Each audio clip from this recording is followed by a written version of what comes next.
All right, let's go. What up? Tonight we're covering Thomas Harris's Cari Mora.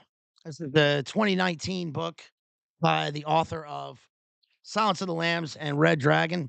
And I gotta say, this book came kind of out of nowhere. I was just reading, I don't know, probably a few years ago, I guess about 2020, and the book kind of came on my radar because I was reading a review of the book right after it come out in 2019, and it looked interesting because I'm not I haven't read Silence of the Lambs, I haven't read, Red Dragon. I kinda stayed away from books like that, not to say that, that I wouldn't read them, and, of course, I've seen the films a million times, but I decided to read this book because the plot synopsis looked so interesting, because of the elements that were involved that were so different from those other works. So, I figure what I'll do is just kinda dive right into it. And I mean, I tore through this book in a day, in a few hours, and it's a good read. I don't really read many contemporary novels that aren't in the sphere of like what we've covered here. For instance, Cormac McCarthy, Don DeLeo, things like that. So I thought it would be just also kind of a different perspective on something that is recent and sort of just come out. Also, Thomas Harris was born in Mississippi, so I thought I would read it if not just for that. So what the book is about, I'll give a basic plot synopsis. I'll try to keep that part brief, and then I'll go into an analysis of the book because there are a whole bunch of elements here. So it's called Cari Mora because it's about a a young woman in her 20s named Caridad Mora, and Caridad means charity, right? In Espanol, she's Colombian. She is a former child soldier in the FARC rebels in Colombia, and she escapes at about age 15, and she makes her way up through Mexico into America, into Florida, and she is given kind of safe haven by a professor that she took care of. She was ordered to take care of him when the rebels kidnapped him and held him for ransom, which is one of their MOs and the way that they finance themselves, amongst other things, of course. And this will tie into obviously you've seen the little mood board that I put up there at the beginning of the stream, and this will tie into Pablo quite nicely in the narrative. So we don't find that out until midway. Well, I guess about a quarter of the way through the novel, and that the chapter dealing with her origin is pretty striking. And so I'm going to focus a lot on that chapter. But what happens in the book, the crux of the novel is basically that she is a caretaker for a mansion that was formerly owned by Pablo on the seafront in Miami, right? She's, I guess, on A1A or in I don't know Miami geography other than A1A Beachfront Avenue from Vanilla Ice and from being, from going to Miami a few times. But anyways, she's on the seafront, and she's caretaking this mansion. She's on protected status because she's a refugee, and she has there's like a credible threat against her, obviously, and she has the physical scars to prove it. She's a former child soldier, and we're gonna get into that.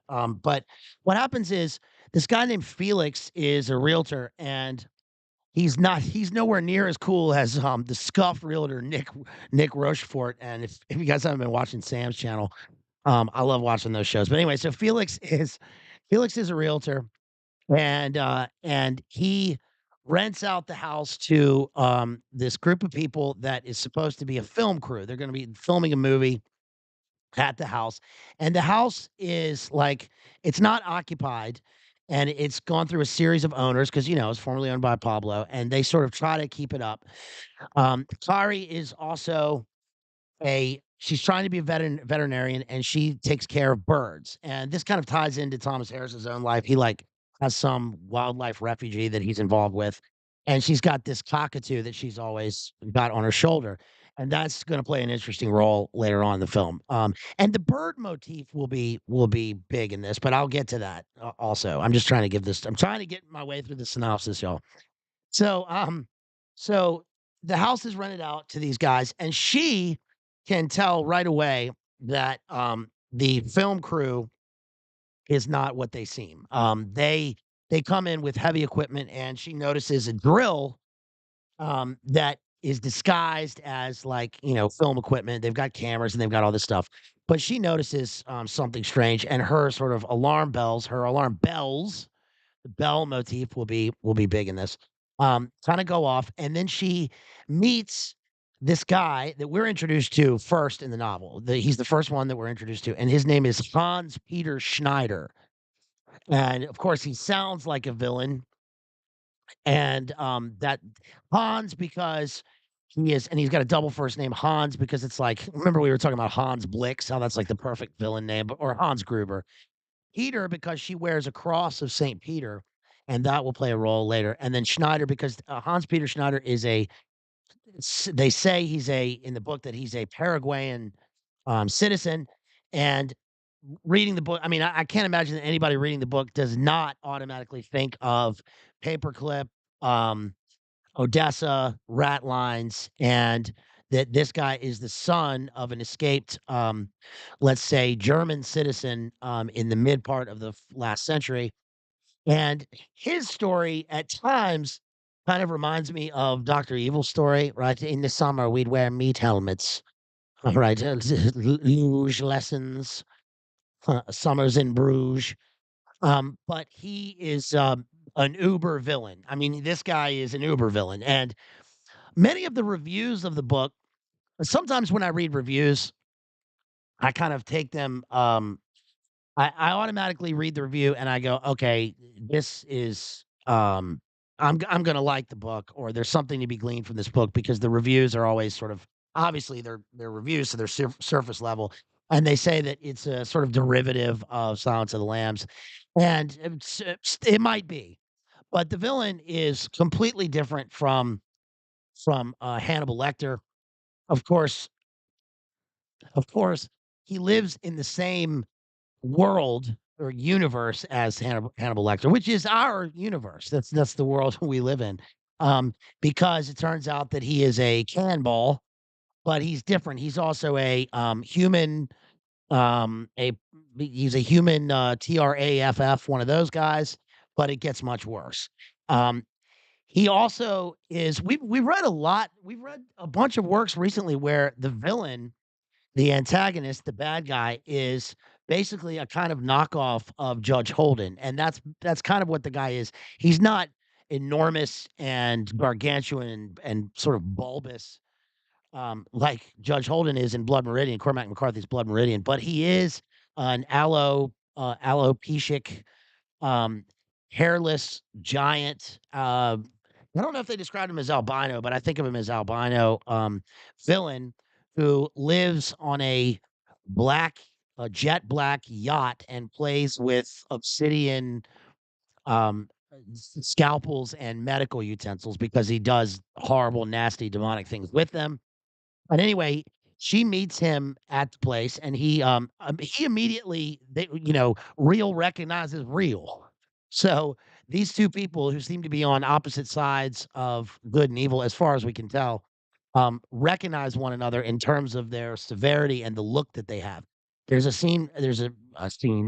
part in the book, there's an excerpt in the book where he comes up at the mansion and tries to shake her hand, and she won't touch him because she immediately gets what he says, "quote a whiff of brimstone" from him, which I found to be a pretty striking image. A lot of the imagery in this is pretty well done. He looks at her and he can't see his reflection in her black eyes. So we see that the protagonist antagonist dialectic is being set up here at the beginning of the novel, and automatically you root for her because of how she's described and how she's young, and she is seems to be innocent. Of course, she's got this story that is going to play into her severe I mean, the word trauma is often overused, in terms of describing literary characters, but this girl has been through it, and we're gonna get to what that is. So she immediately leaves, and then she comes into contact with a group of associates that she has, and this is a crew, this is a Highline crew like we've seen in Heat, who are, also casing the house, and they are part of a, mercenary, ex-paramilitary group of, um, of honest thieves called the 10 Bells, that comes out of Colombia, and they've all got their tattoos. They're various ages. One's a Marine. It's a bunch of guys. Anyway, what we find out is that Hans Peter is actually taking the house because he's renting the house out because they're going into the basement to drill into the basement because of course the house is on pylons like we mentioned in the Fallen stream like the water table's too high because they're right next to the sea. um no, this one won't make you cry. This one's pretty Amptown. Shouts out to Amptown out there. This one is a different kind of book, where it's much more visceral and you root for the protagonist here in a way. There are some pretty hardcore parts to it, which, I'm gonna do as best as I can with describing these things. But they're drilling into the basement, because they've got information that Pablo, when he owned the house, transferred a large shipment of gold bullion into the house in a gigantic safe. And it's not just a rumor, they're not just treasure hunters, like, this guy is involved with, these things, so they Hans Peter is, so they know. But so does the crew, and the crew wants to be able to get into it, so they contract themselves to the house, and so we have the bad guys who are pretending to be a film crew, and then we have the good guys, I guess they're the good guys, who are pretending to be a yard crew. And one of the guys is, like, kind of raking the leaves in the yard, stumbling around, and he falls into a sinkhole, and he automatically right away, he sees that there's a hole in the yard, and he looks down, and it goes into a cavern underneath. And it's a cavern because it's been eroded by the sea over the course of, since the '80s.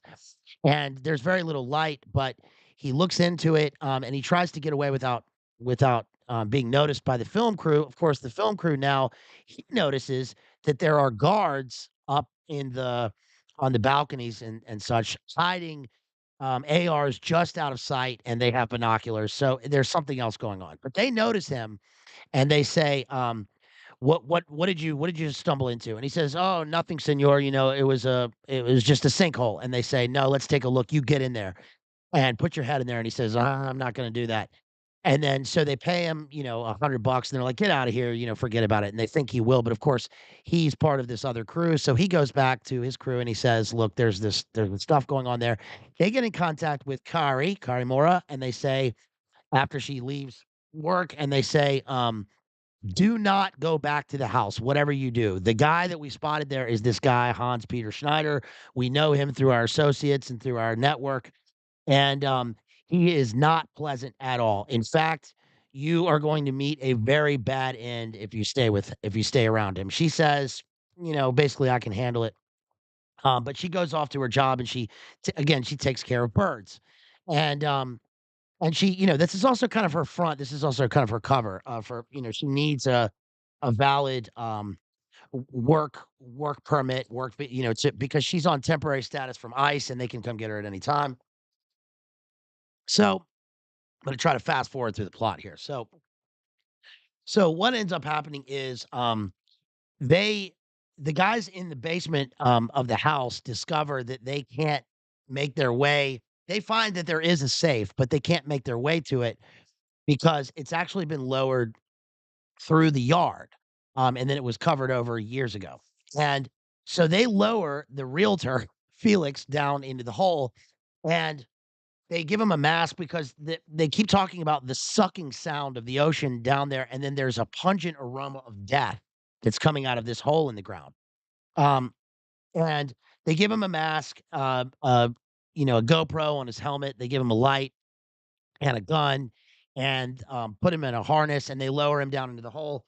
and he's describing what he sees back up, and he sees a basically the water is about chest height, and then he kind of walks through the water up onto a little bit of a platform where he sees a black cube, and the black cube the black cube is, a gigantic safe that's about the size of a few, um, industrial refrigerators. Yeah, it's definitely a red flag.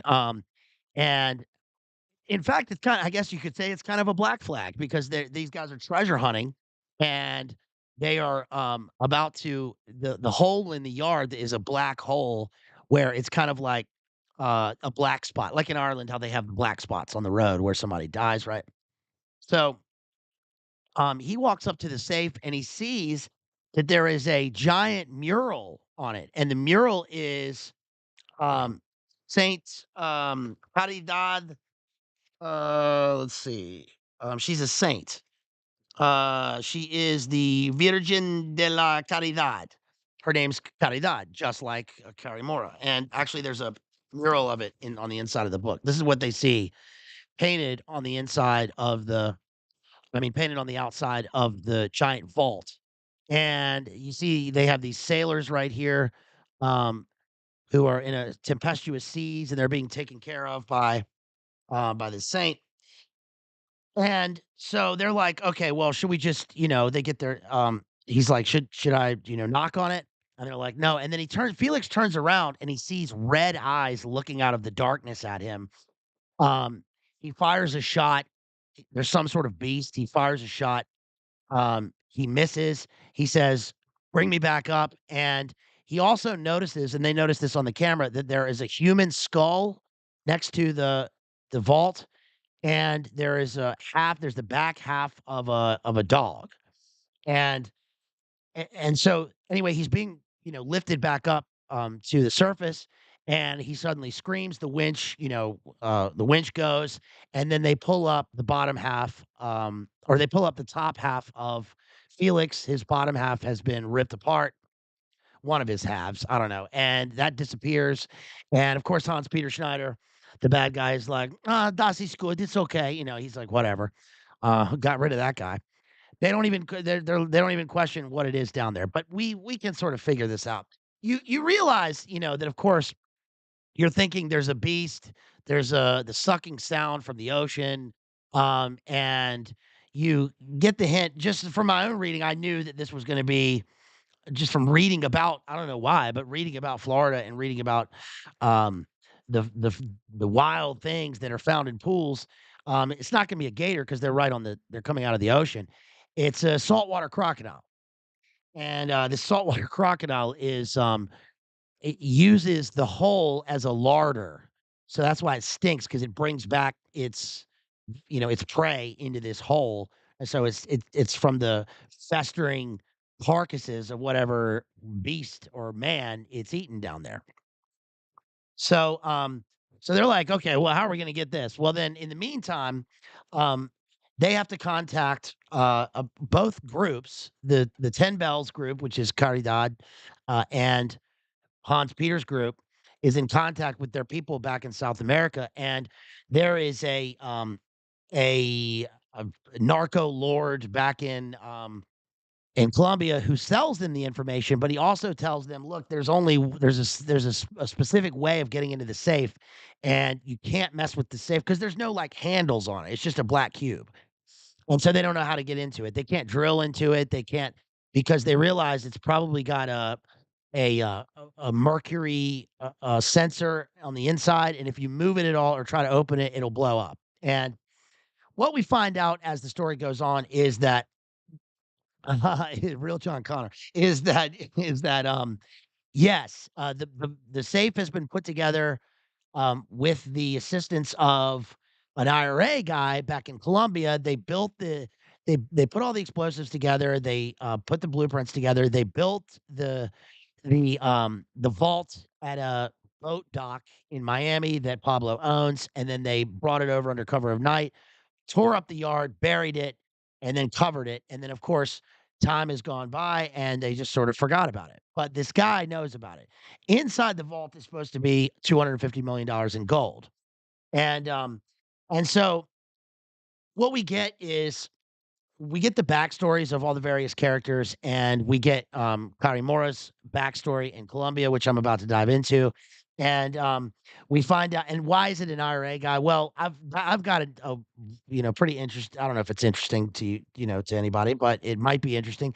There's a connection between IRA and FARC in Colombia that is weird because I'll just say it now, it's weird because when I was living there, in 2001, people had always suspected that there was a connection between these various, terrorist groups throughout the world, and it had already been unearthed through Steak Knife and through, Brian Nelson, the UDA guy that we covered in, one of the streams on Northern Ireland that we did that there's obviously arms trafficking and connection between some of the right wing groups, like for instance the UVF, the UDA in Northern Ireland, the Protestant groups, who were moving weapons through from South Africa and then through Lebanon and various places that were sympathetic to them.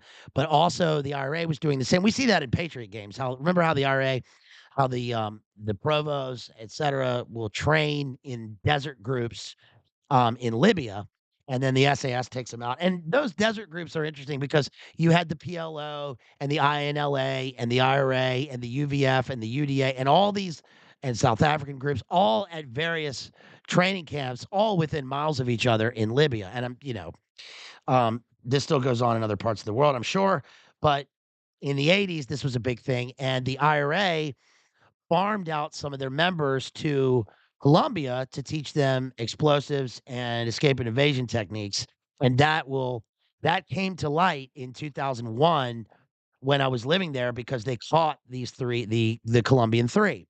And then, they were later released as the Good Friday Agreement had already happened, but they were later released as part of the peace process.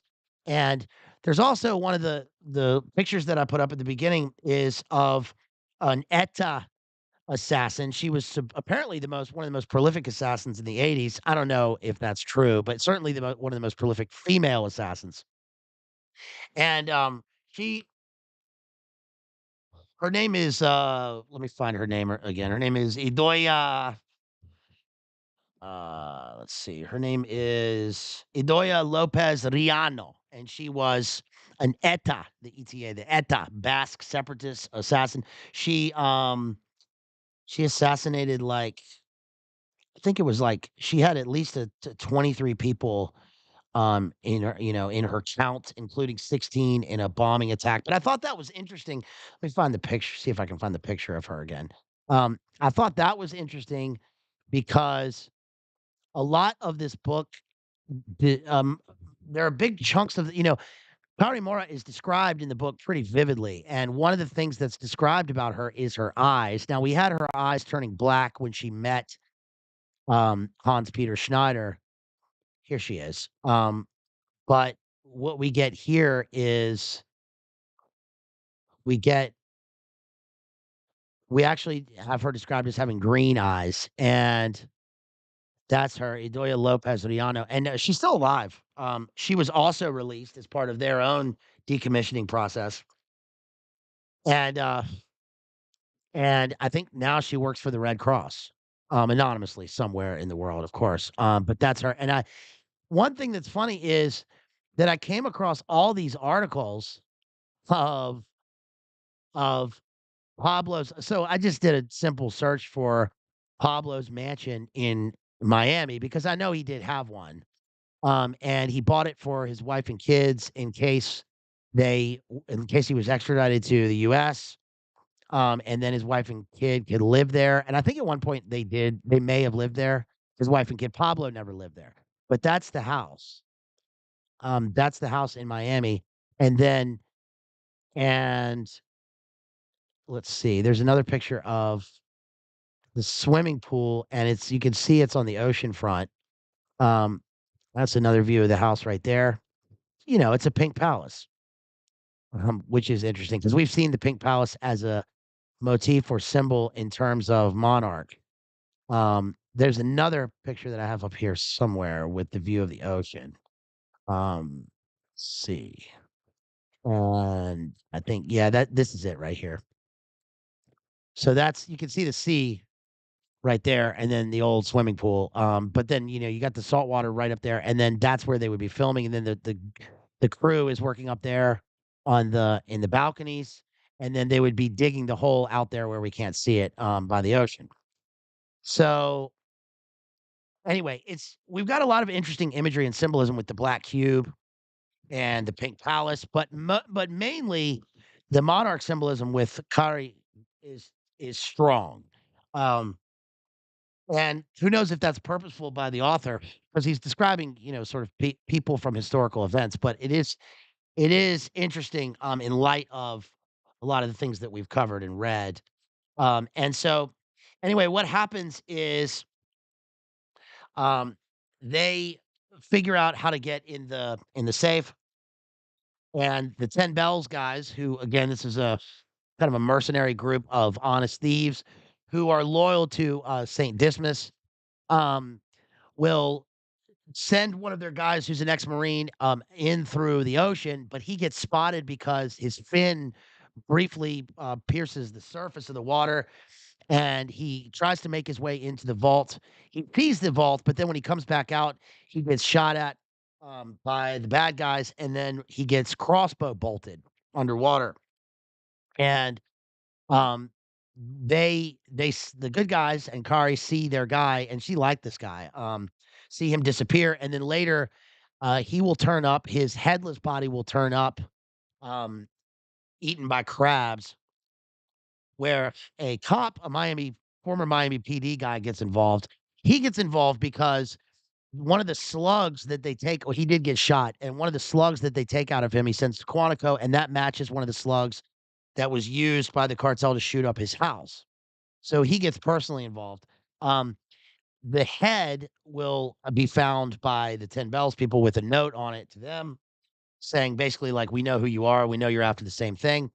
So the way it gets resolved basically is Uh, we think that the good guys are gonna sell out Kari because they make a deal with the guy back in Colombia who gets blown up Breaking Bad style, by Hans Peter and his group of international terrorist associates. The bad guy tries to throw them off the scent because he wants an insurance that his own children will be taken care of, for the money, but he doesn't give them the plan, the schematics, quickly enough about how to get into the vault. So eventually what happens is Kari and her group, kill a bunch of the guys. They infiltrate the compounds. They kill a bunch of the bad guys. They shoot at Hans Peter, who gets away in the water. And they think that we as the reader think that she's going to be double crossed because they're going to sell her to him. And he really wants her. He wants the money in the vault, but he really wants her. And he has all these sick and twisted sort of Hieronymus Bosch daydreams about her involving really nasty stuff that I'm going to talk about as in as much detail as I can without, being too gnarly about it. But what happens in the end is they get to the vault. They find out how to get into the vault because they have to. They put a magnet on the vault. So they have to tap certain parts of it in line with the mural on the front. She's the one that sort of Providence. Um, Leads her to this place where she sees her own namesake, and then she is there to, um, to stop the explosion from taking place. They this bomb, like, the way they defuse it is, like, there's a tiny hole that they drill into at a certain place, and they stick a wire in, and then that will diffuse the mercury switch, and then when they open it up, they see that there's, like, a million tons of Semtex in this thing with, with nail bombs. And so everything's gonna be, eviscerated, and they do that because they don't want in the '80s because they don't want Pablo's gold stolen, but they find tons and tons of gold bricks that they then load into a van.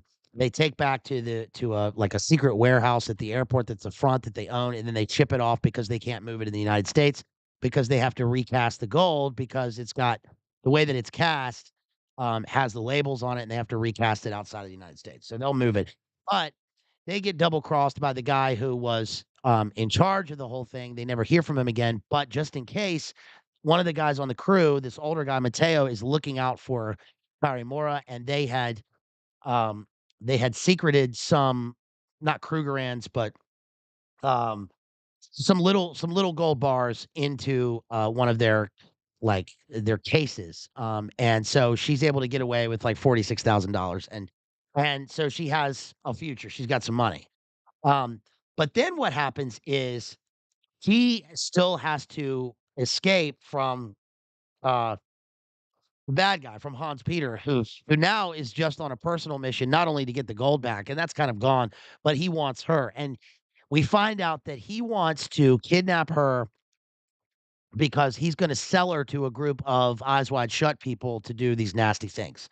Um, and he does. He tranquilizes and kills her partner, cuts his throat, and then finds he tranquilizes her, but because of her experience and because of what she's been through, she's able to get out of her zip ties. She's been like sextuple zip tied on her legs and her arms, and she has a visceral fear of zip ties. In her nightmare, she sees zip ties because he says, as it says in the book, the zip tie is the one thing that stands out amongst all the other images that she went through when she was in the jungle in Colombia, because she had to witness these awful events that are part of the trauma bonding stuff. And she says that you know, the people will decompose and the earth changes and all this stuff, but the zip tie lasts forever. And so she remembers seeing a bright white zip tie like bone shining under the water in the stream in Colombia, and she has this fear of them.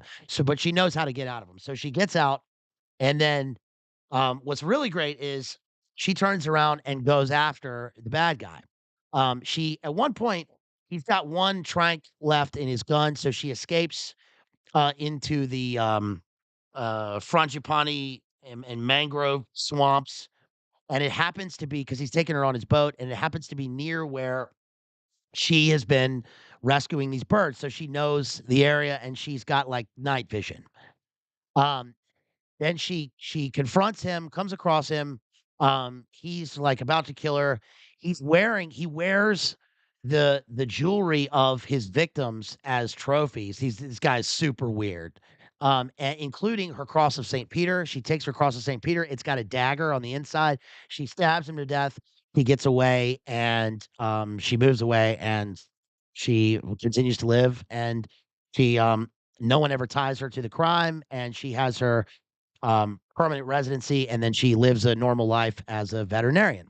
So that's the book. Now, that's just a I know it wasn't very brief, but that's a kind of that's a synopsis of the book. But let's get into some of the themes because and the symbolism in the book, because it's written, it reads quickly. It reads like a it reads like an airplane novel, right? The kind of book that you would get at the train station or the airport, before you got on the plane back in the old days. I don't know if people still do that. But it reads like that. It's the thing that annoyed me. I'm not giving a review of the book, but the thing that really annoyed me about the book the most is that you can tell that this is a first edition because some of the really striking and visceral imagery in it and some of the really powerful paragraphs get repeated later on.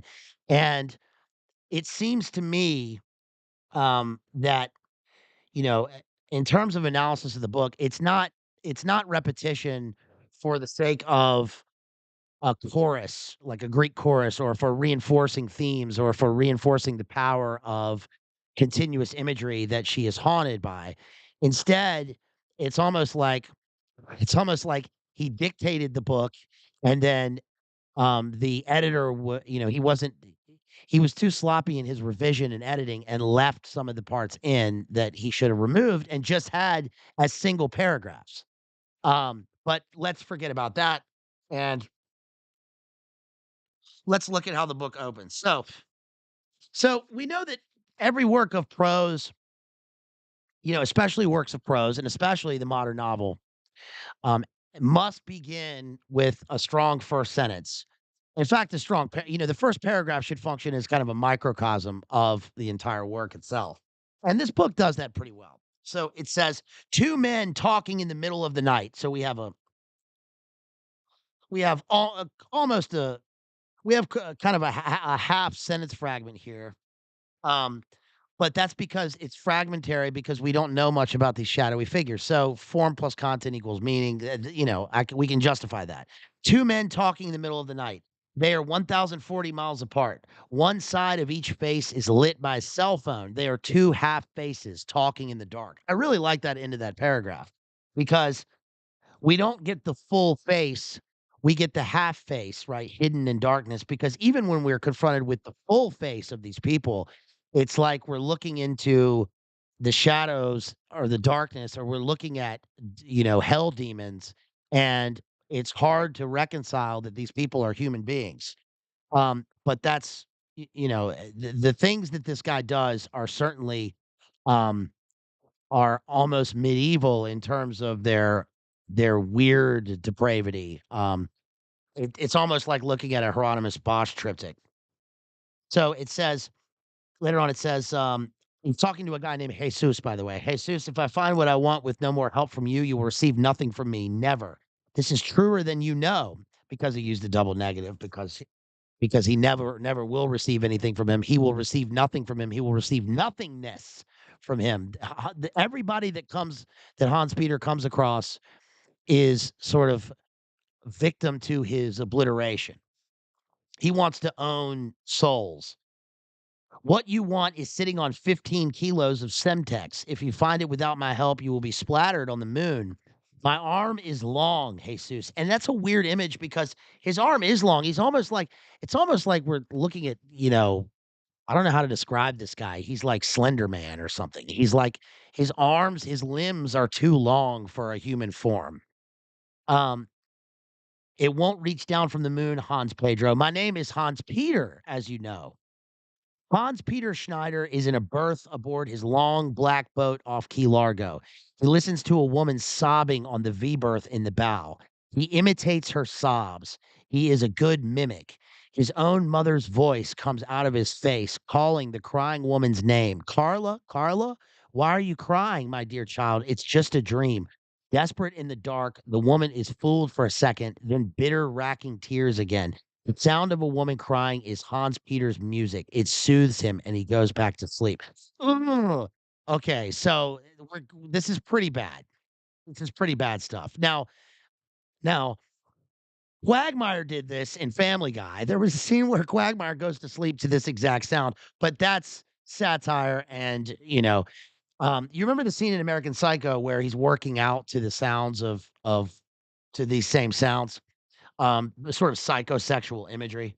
And then he's watching Texas Chainsaw Massacre in the background, and that's the way he soothes himself. This is what this guy does. This is pretty bad. Um, and let's see. I said yes. So he's got these weird self-soothing techniques, and the guy Hans Peter is so bad. The next chapter says, my goodness, he said, Hans Peter's canine teeth are rather long and they have silver in them, and that shows when he smiles. So, so yeah, the real John Connor says demons can replicate voices perfectly too. And we've talked about this a number of times. This seems to be a motif that we've covered in a lot of these dark books, is that um, this goes back to what we hear from Berkowitz and what we heard from Ted Bundy. Remember, speaking of Quagmire, Ted Bundy is, the inspiration for Quagmire. Did you know that? The way that he looks, his face?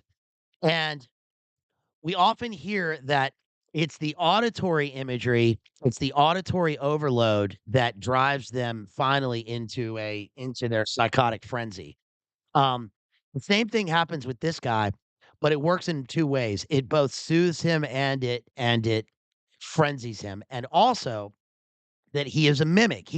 It's like it's like we've taken the the psychopath who mimics human beings, or the demon who simply, or the Satan who simply imitates and mimics God and can't ever create anything himself, and we have that in human form for a guy who literally mimics and replicates sounds of people and of birds.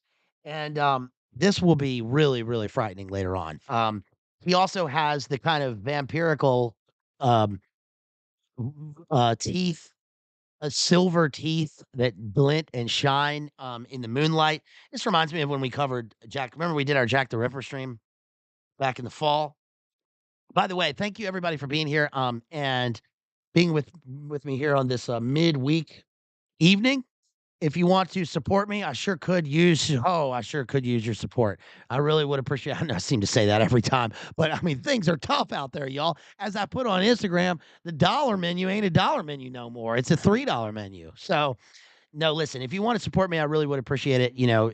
A direct support would be great. PayPal, Cash App. If you feel so inclined, I sure would appreciate it. You can also hit the dono chat. You can support me there. You can leave messages. Same with supporting me through super chats here on YouTube. Or you can share the stream, or you can share the stream. You can like it, and we keep building here, y'all. We're doing pretty well because we built from the ground up, and we keep on going. And we've done a bunch of modern stuff recently, and we're gonna move on from that, and we're gonna do Titus Andronicus next. We're gonna go back. Of course, we're gonna go back to Shakespeare. That'll be like our 16th Shakespeare work that we've covered. So we're gonna go back to Titus Andronicus, which, by the way, sticks with the some of the same themes that this book does. You can't get away from this, especially in terms of villainy. The book literally includes cannibalism, um, and other things, but it's Shakespeare's sort of first, probably his blockbuster or his breakthrough play that allowed him to keep working and to write his other plays. So we're going to do that. Then we'll go back to Wes Anderson, and we've got Canticle for Leibowitz and a bunch of other works that we're going to do. So, moving through this book, one thing that he does in chapter 2 is he Hans Peter, when he finds out that, Felix has rented the house for him at the beginning, he does this routine where apparently he does this as part of his ritual every time for picking his prey. First, he knows that the black cube is in the basement. He knows that the vault is down there with the gold. That's partly how he finances his activities. He also finances them mainly through his eyes wide shut activities, where he knows various sick people around the world who are willing to pay a high price for gross things. Um, and what he does is he puts on like he says he doesn't wear what is it? Gross squeaky PVC rubber because it squeaks too much when he walks, but he wears something like it and he puts on a vest. He's got like he doesn't need night vision because he can, oh, his eyes. Sorry, y'all, I'm blowing up here. Um, I'll be blowing up. I put it on mute. Sorry. Um, because he can see, his eyes are attuned to the darkness. Um, but what he likes to do is a Chaz Manson routine where he creepy crawls through the house. He knows that Cari Mora is upstairs. He he's able to get through the house without tripping off the alarms. Um, yo, shouts out to real John Connor out there who sent 20 bucks cash app. He said, for getting back that fillet of fish, give me that fish. Oh, thank you so much, real John Connor. Appreciate you, homeboy. Love you. Thank you so much for supporting me. Yes, I really could use a fillet of fish, or I could go to Bojangles and, they always ask me why I bring that thing. I always bring, lard, which is, it has a purity to it, which is not actual. That's a joke, and that's a reference to our Norm Macdonald stream because Norm Macdonald said that.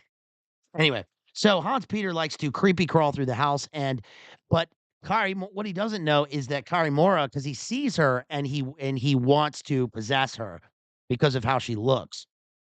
But what he doesn't realize is that she is attuned to this sort of thing, to to all kinds of predators, including actual animal predators from Colombia, and in the jungle where she's learned escape and evasion, how to survive. And she hears something in the darkness and then looks up and notices that one of the alarms has been tripped. There's a high frequency alarm that's been tripped in the house. She hears it, she sees it, and then she gets out because she knows that this guy is around. But she's also one thing that I like about this book is that a lot of the reviews talk about how, oh, this is kind of derivative of Clarice Starling, one of the strongest protagonists, female protagonists in, modern literature or movies. And I'm kind of like, really? Okay, that may be true, whatever. But I don't really care about that. What I care about is this book and the way that this book exists in its own world. And Cari Mora is really, like, attractive to the reader because she's not simpering. She's not, she there's no weakness in her at all. There's not even any weakness in terms of, like, vulnerability with her. All of her vulnerability is played out in terms of, what we've seen recently in a few of the books that we've covered where we've seen that sometimes the strong figures and the villains have to have some sort of side to them that balances them in terms of their intellect. So it's like that with Judge Holden. It's like that with Colonel Kurtz, right? Who sits there, he reads poetry out loud, man, right? Or they paint or they do something, they're sort of dilettantes. But with her, it's her taking care of life. So she takes care of birds, and obviously the bird motif is because she wants to soar. Like her eyes are constantly looking up and she wants to soar above the the the depravity and the darkness that she's seen in her life. She wants to be able to be free. But she like takes care of herself, and the most important part is we believe that she can take care of herself in the book. It's not I like Red Sparrow, and I like, the books about or the movies about, and Anna, and the books about the MK Beta Springmeier beta sex kittens and all that, because that's also true to life. But a lot of times when they portray this in movies, it's often with a weakness, and one of the strengths of the book is that we can project our own imagery of what she looks like onto the page, like, that gets projected back into our mind. So we can picture her how we kind of want, according to the words in the book that guide us to do that. And the way that she's portrayed in this is that she has been through the fire, right? And, like Rage Against the Machine, Sleep Now in the Fire. Somebody does, by the way, sleep now in the fire in this book. And they literally say that. But which is also that phrase, just as a side note, that phrase, remember, goes back to the Anglo-Saxon poetry that we read at the very beginning of the life of this channel when we were reading The Wanderer, The Seafarer, and Beowulf, Sleep Now in the Fire. Um, but it says, let's see, when she finally meets him at the house, it says, "In the frangipani tree beside the terrace, a catbird sang a song it had learned in the Colombian cloud forest and brought north to Miami Beach. Cari Mora recognized the signature call of an Andean solitaire that lived 1,500 miles away. The catbird sang with great enthusiasm. Cari smiled and paused to listen one more time to the song from her childhood. She whistled to the bird. It whistled back. She went inside the house. On the boat, Hans Peter held out his hand for the key. Felix put the key on his palm without touching him. And then the same thing will happen when she meets him. Okay, so in chapter 3, we just saw the Andean solitaire, and that is gonna in my mind, that plays off another image that we see later on in the book, which is this thing called an Aztec death whistle. And I'll get to that when we get to the description of Hans Peter. I was gonna I didn't even put a picture of that up. It's a powerful and potent image in the book because it plays a role in the narrative and in driving it forward. And is sort of a token, it's almost totemistic when thinking of what constitutes this villain. It's almost like it's almost like, the metaphysical sound of this demon that you would hear because that's what an Aztec death whistle is. It's like it's like a little skull, fashioned out of, like, human bone, and it's really just I didn't even wanna put a picture up because I didn't even want that on here. I don't even wanna put that out into the world, Ricky Bobby. Um, but the Andean solitaire sort of, in my mind, at least the sound of the phrase kind of plays off against that, and it says On page 11, Cari Mora, child of war, wanted to be a veterinarian. She lived in the United States 9 years on a shaky temporary protected status, and her TPS could be canceled at any time by a governmental tantrum in the current sour atmosphere. In the years before the immigration crackdown, she'd gotten a general equivalency high school diploma. She quietly added a home health aide license with a short 6-week course plus her considerable life experience. But to go further in school, she would have to show better papers that she had. And the migra, ICE, was always watching. In the short tropic twilight, she took the bus back to the big house on the bay. It was almost dark when she got there, and the palms already black against the last light. She sits for a while beside the water, and then it says, Kari sat outside listening to the frogs, the many-eyed lotus in the pond watching her. She is attuned to eyes and faces watching her in the darkness. She watched the entrance hole of an owl house she had made out of a wooden crate. No face appeared yet. Tree frogs were peeping.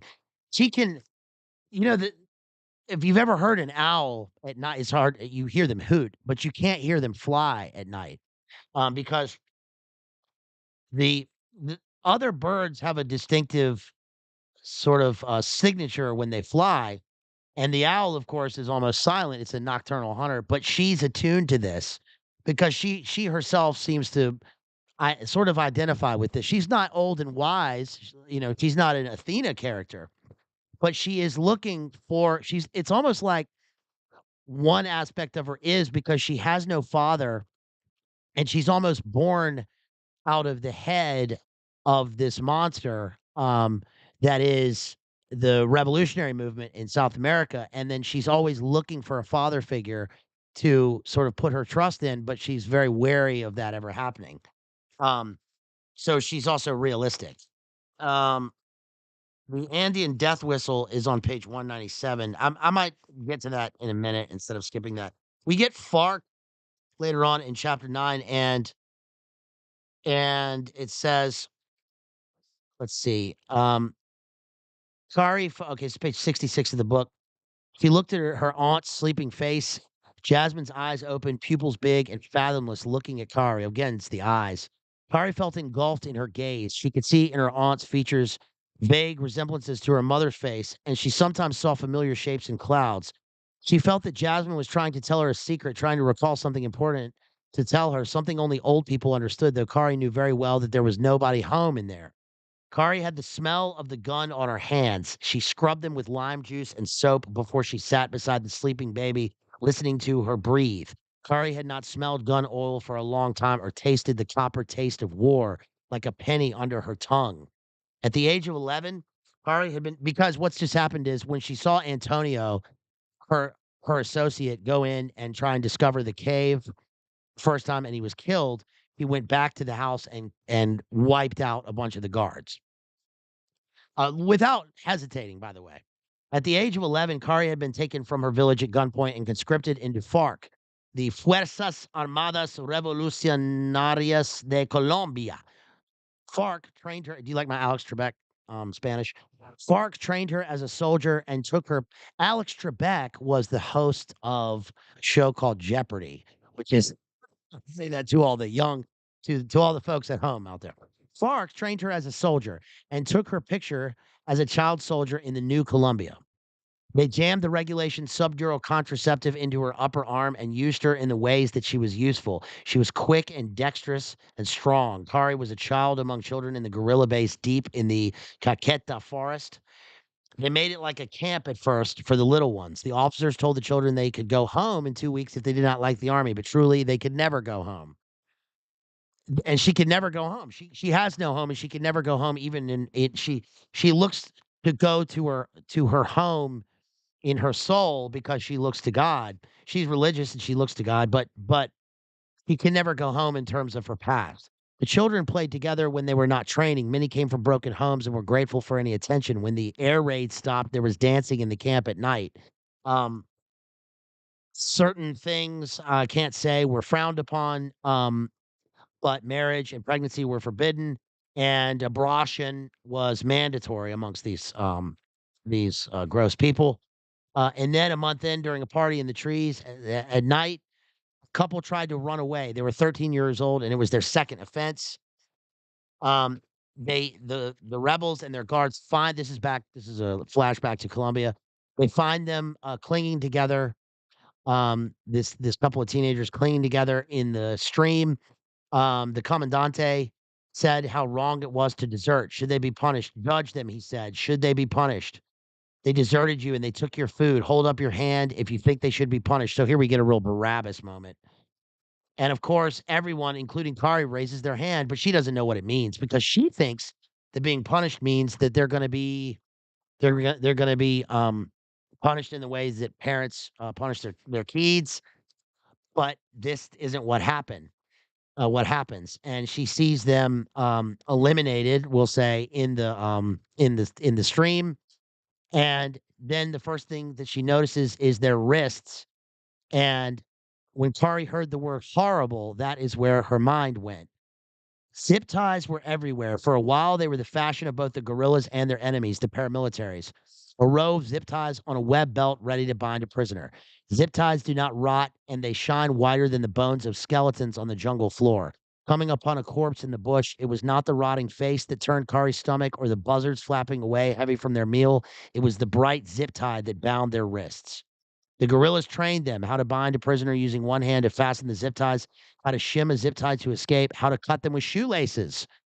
Bound wrists appeared a lot in Kari's dreams. Not tonight, not this night in Miami, in a chair beside the baby in her cousin's home. She had seen from the window the zip tie cut from Benito's wrists and seen the old man leave. He did not think of other things. She listened to the baby breathing and drifted off to sleep. Now, we do get some positive things from this. Okay. Now, this sounds obviously, this is dark, but this is, totally, if not realistic, completely truthful, and we do get some positive things from this. For one, notice what she drifts to sleep, how she drifts to sleep. So, the pairing here is I just described how Hans Peter goes to sleep and the sound that he listens to go to sleep, which is hellish. He listens to life. She listens to purity and innocence, and she listens to her aunt's baby going to sleep, and that's how she drifts off. Now, what she sees in her dreams is dark, and that's what haunts her, but there is something positive here, right? This will also obviously this the zip tie and the shoelaces kind of function, and of course St. Peter's cross kind of function as Chekhov's gun in this, where we know that the zip tie, anyone reading the book is going to know that she's going to be bound later on. That's going to happen.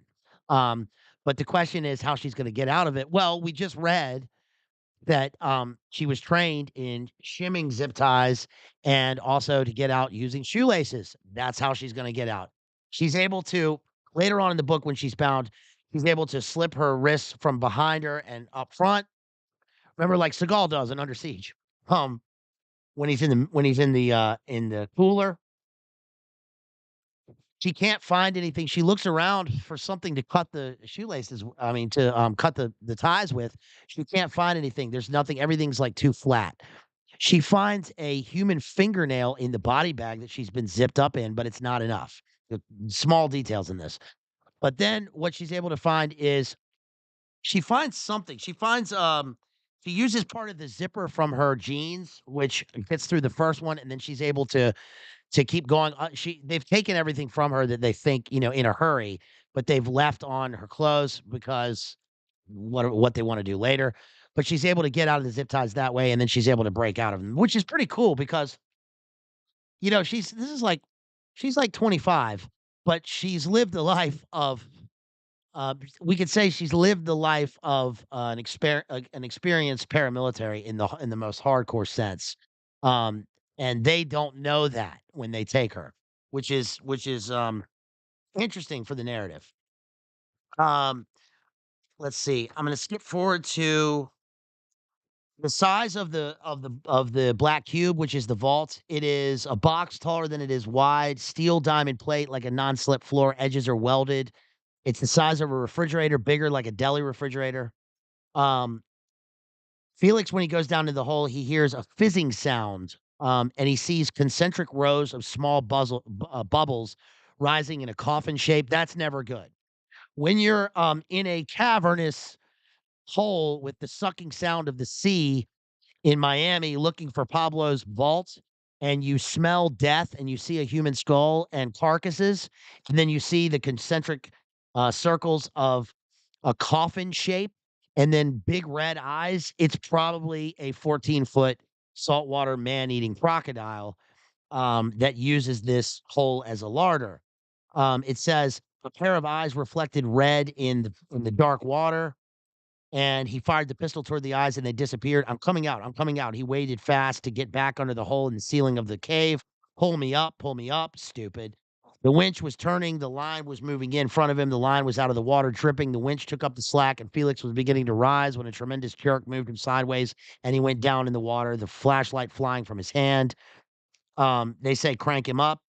In the distance, out on the bay, Felix's hand broke the surface, cutting the water in something like a wave until it was pulled down out of sight.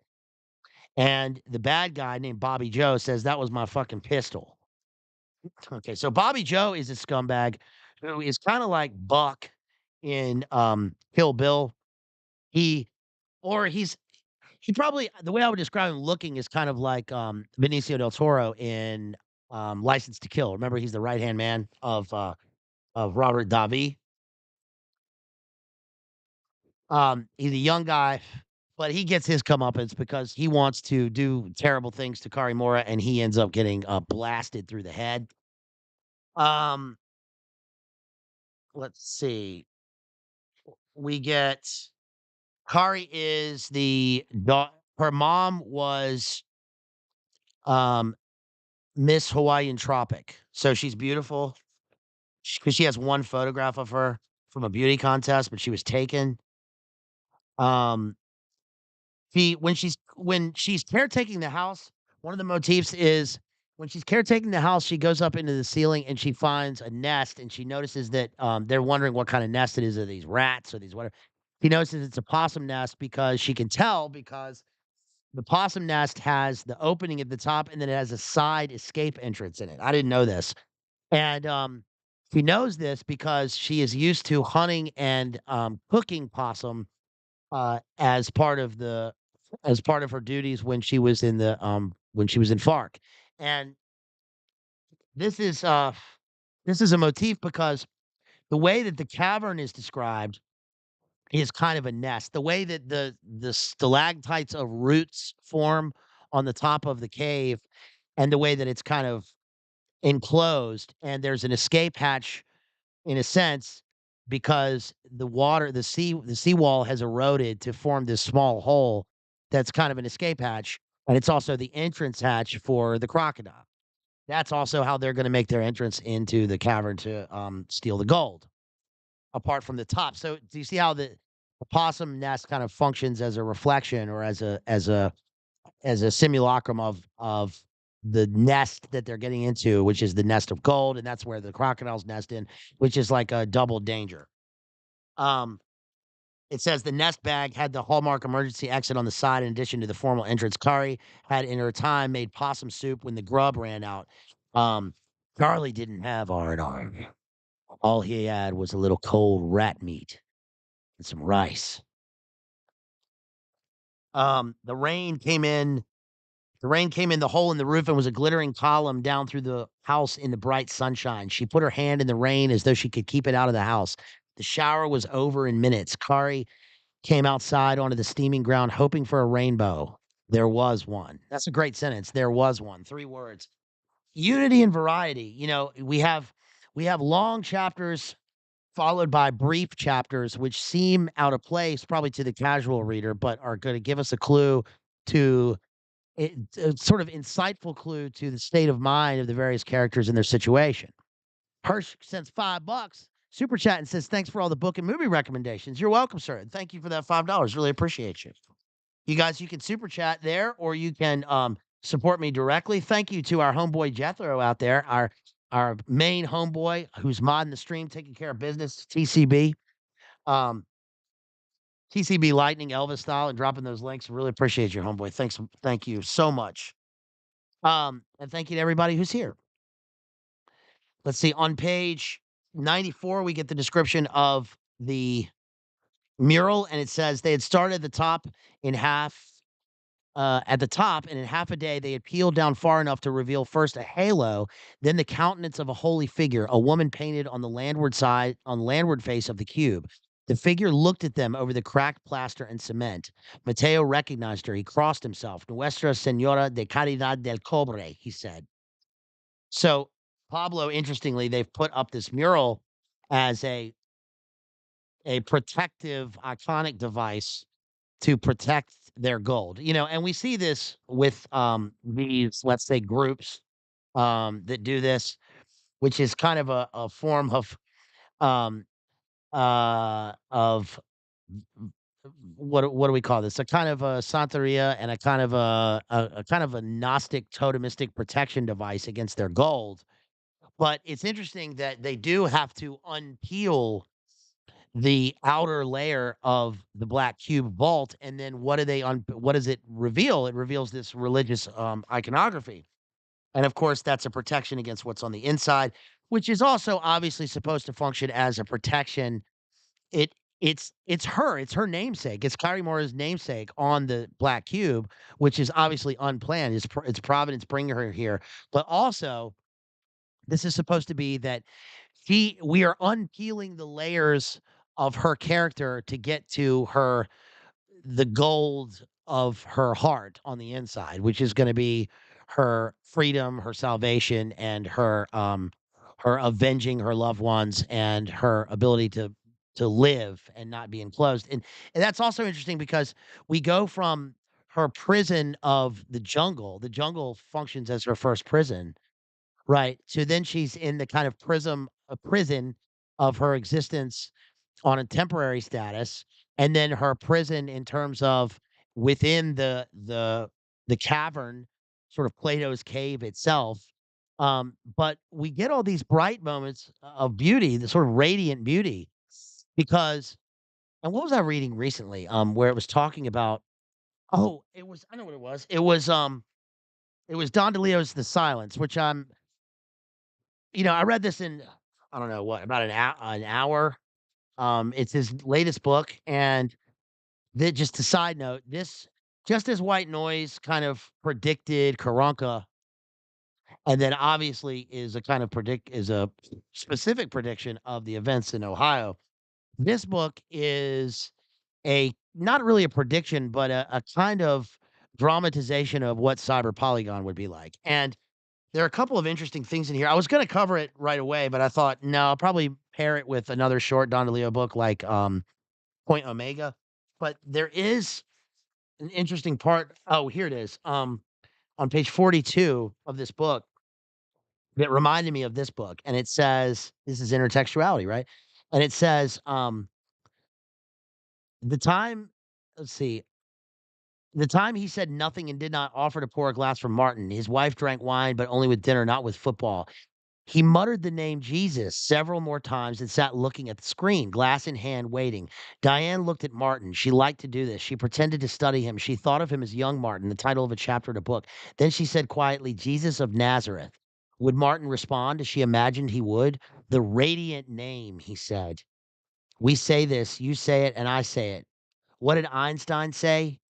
He said, um, I'm enthralled by the luminous figure of the Nazarene.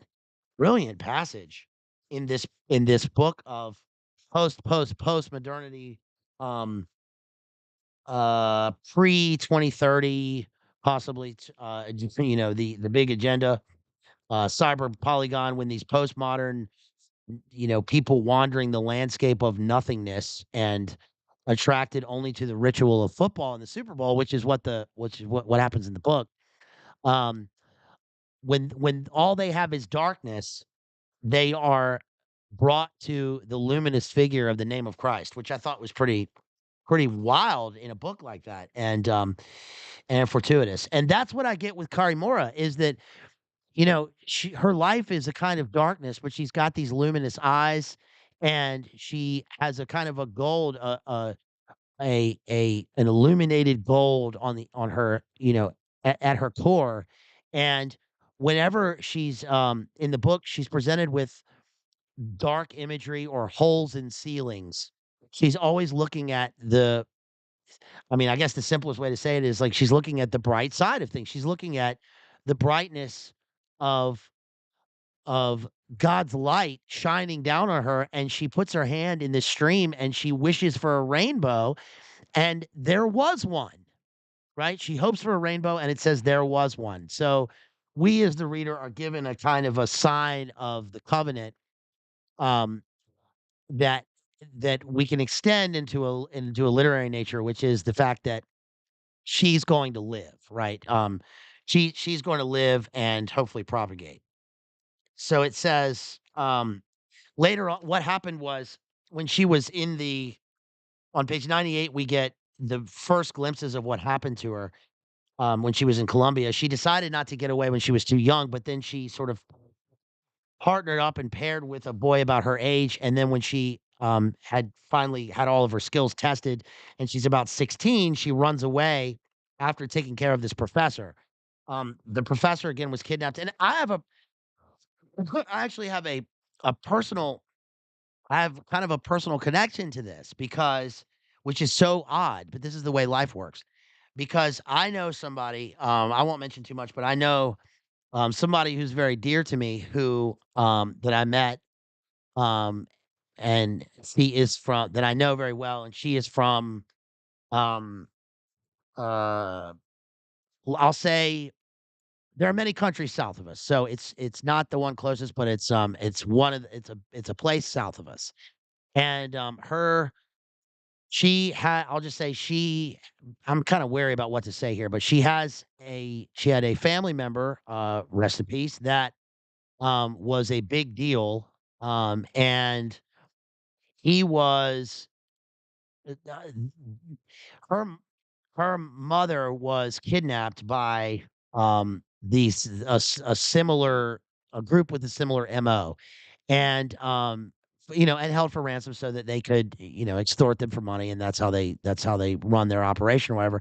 But her mom escaped, like jumped out a window, ran away, and escaped, and and she's alive, thank God. So I had kind of a personal connection to this, and this is what Kari does. She takes care of this professor as best she can under the watchful eyes of the paramilitaries and FARC. And once the money comes through and they let the professor go, he asks him, can you take me with you? And he can't because escaping from this group is a death sentence. But later when she escapes, what happens is she's 16, she escapes, and she leaves, and then she eventually gets married. But on her wedding day, she is in her wedding dress, and then her about to be her husband to be is ambushed by a group of sicarios, and they are gunned down. Kind of what's the book that I read? The Matamoros book. It's kind of like some of the situations we've seen recently with that. Um, and and she is holding him, and she's got she's got blood on her wedding dress, and she escapes, runs away, makes her way to Florida, finally finds the professor. He takes her in, sets her up with people that can give her an identity, and then that's how she's able to survive and stay in America because she had taken care of this guy. Um, it says, let's see, they find Antonio, the guy that was their associate that who had been beheaded. And let's see, she goes back into the house and she sees Bobby Joe, the associate, and he has killed her friend Antonio. She goes right in. When he saw Kari, he dropped the plastic and grinned at her. His yellow eyes were full of her, held her entire. That's a great sentence. That's a really Blood Meridian-esque sentence, because the second part of that sentence, held her entire, right? It almost it we take what would ordinarily be an adjective and gives it a kind of a metaphysical wholeness noun sense, and it's like he's not seeing her in front of him, it's like he's beholding her whole being and spirit in front of her, and he's got these yellow eyes, which, of course, remember we saw that I think that Frankenstein was the first time we saw that imagery of the villain with yellow eyes. and how this is like an outward symbol of the disgusting rot of evil on the inside of these characters. Um, if he could keep her from screaming, he could something. I'm not going to say that. Hans Peter would insist on killing her. Yes, there was time to stun her. And then I can't read that part. And then he got the good freezing sensation all over, raised the loppers that he had just cut the guy's fingers off with for misidentification, and took the first long step. And she shot him twice in the chest. Bobby Joe looked surprised until she shot him in the face. Um, and then she shoots another dude, and then her associate goes down into the hole and sees the vault. Chapter 15 is really where we get Kari's story, and the FARC rebels in Colombia are, antagonists of the coin, the Cohen, like sort of COINTELPRO, but coin operations that were CIA funded and established under JFK in Colombia, the counterinsurgency. I wrote counterinsurgency in School of the Americas, Death Squads. Sicario movie uses this for reference. Also, John Stockwell, and they make their money through heroin and cocaine production. Um, and one thing I like the details in this. Antonio, her former Marine friend, had looked out for her because she's young. He attached heavy washers to her parasol because she had to wait at bus stops a lot at night, which is pretty smart. Um, And Kari believed that on page 105, Schneider would not bother to hunt her down until he had completed his business. Then, in good time, he would kill her or sell her to a place of no return. She knows about this already because she's already been taken. Um, let's see. She says um, she is guilty because she let Antonio go into a tactical situation she understood better than he did. He was a Marine and he knew better. Child soldier Kari, age 12, got demerits for inattention at indoctrination classes. This is page 106 of this book. The classes made no more sense to her than Sunday school at that time, but she caught on fast to tactics. FARC found her useful. Who was good at the maintenance of weapons and equipment. Her main job, often a punishment for attitude, was cooking outdoors. 20-gallon pots of the stew estofado de carne when they had to meet, cooking over an open fire in a place of scraped earth and camouflaged tin sheds, where an Irishman was teaching them how to make mortars out of Kosan gas cylinders, how to put a tripwire out on a grenade, and how to deal with the dud round in a mortar. Kidnapping and extortion supported the guerrillas. One of Kari's duties was taking care of an older professor FARC had kidnapped. He was a naturalist and a teacher and a sometime politician, a man in delicate health from a rich family in Bogota. Um, by the way, I hear that Colombia is beautiful and brilliant now. Sure, it always was, but um, and a lot of what we hear is from especially from back then is propaganda. But they did have the Plata o Plomo, but now it's I don't know. I know somebody who got married in Colombia, a family friend who was married in Colombia, and apparently it's beautiful. FARC camp was a curious combination of old and new. Following orders, Kari made field rat soup to combat whooping cough. I had that when I was a kid. And at the same time, the commander had a laptop computer. One of Kari's duties was so we see the dialectic here, right? Shouts out to Ryan out there. Um, the dialectic between like the old and the new, right? They're in the Colombian jungles with nothing, and yet they are equipped with technology. We see this with Los Pepes, right? And Los Hijos de Muerte, right? In the story of Pablo, who are CIA backed. Um, and my note was I was in Belfast when the Columbia 3 IRA were caught. That was in 2001. That was a big deal. So that's kind of brought out in the narrative here. And then I'm going to skip forward to, let's see, yeah, page 118, talking about how she didn't get away until later. First of all, she pulled the pin on the grenade.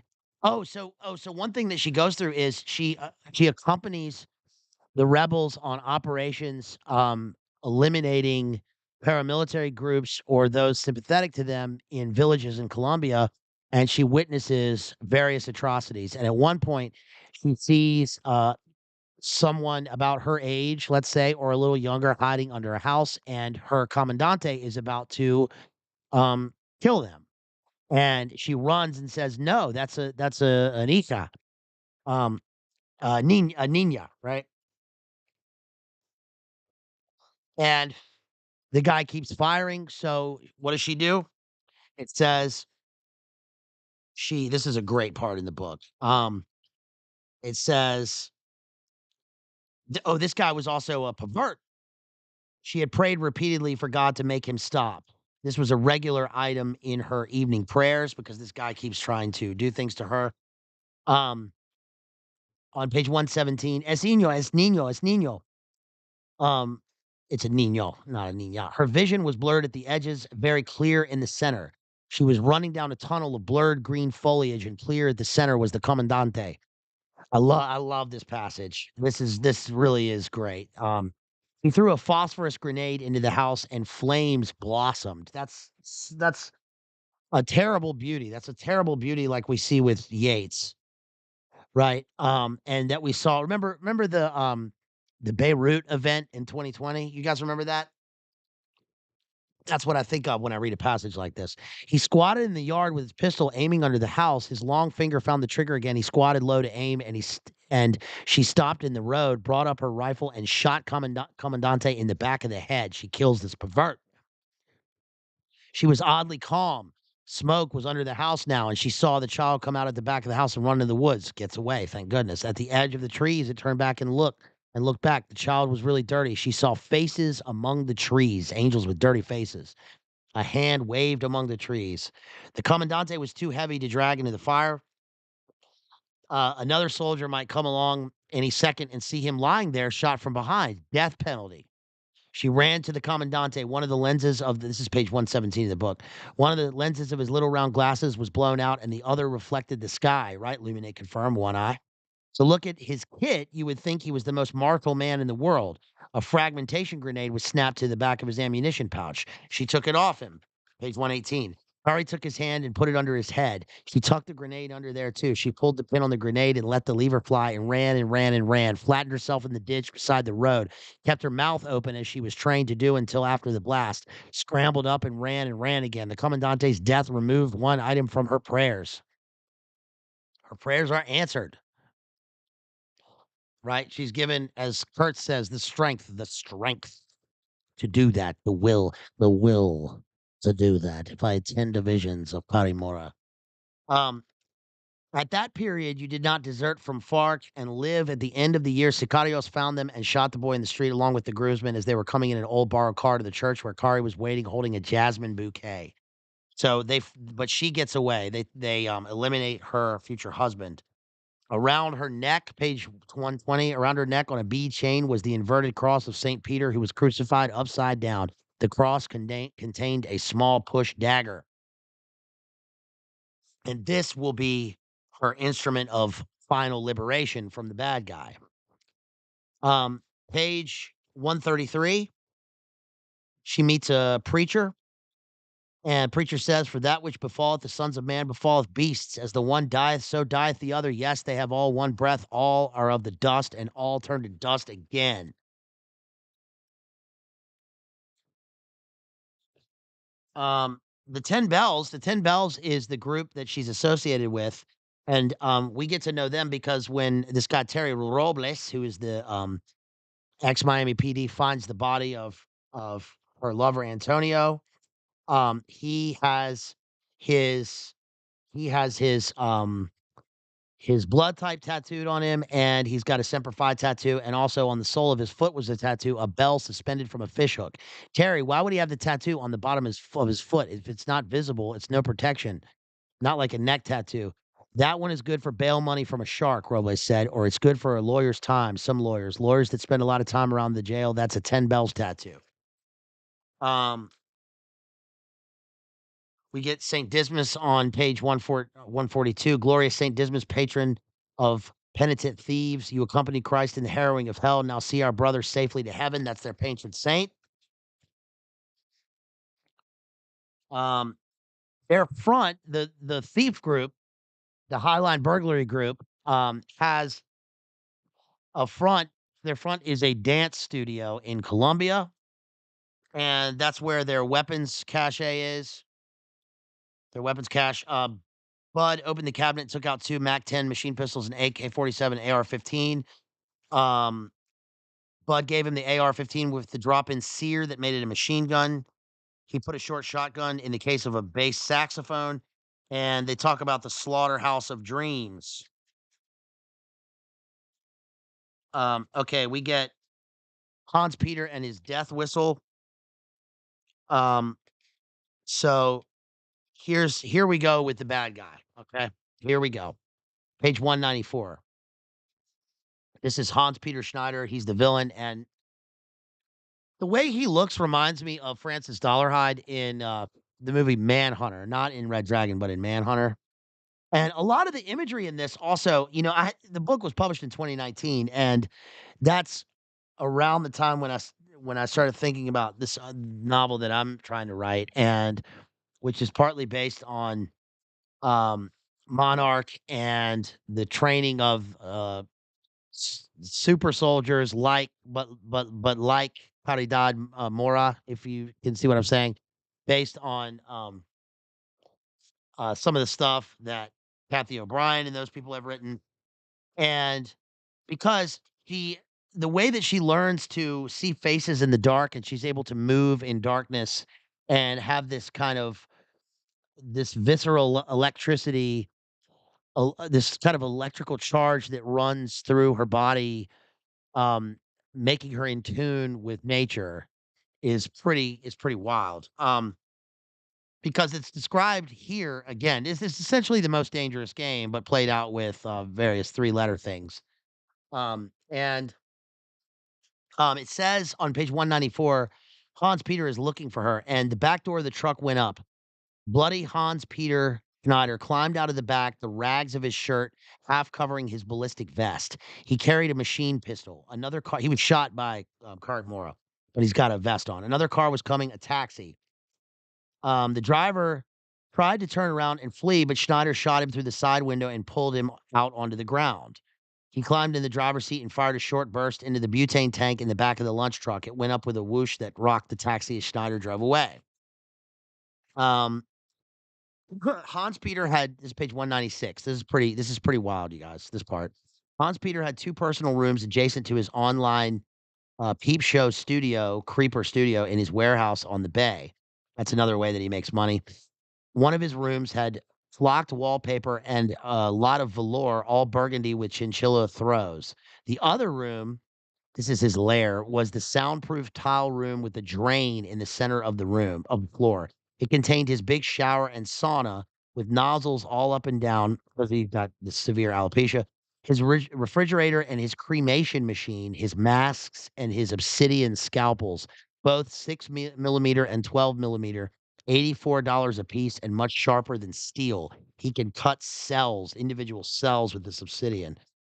Um, there was music in the room. Schneider had the remote, uh, and a remote, the receptacle end sticking up like a little blunt antenna. He kept it in the soap dish. He played Schubert's Trout Quintet.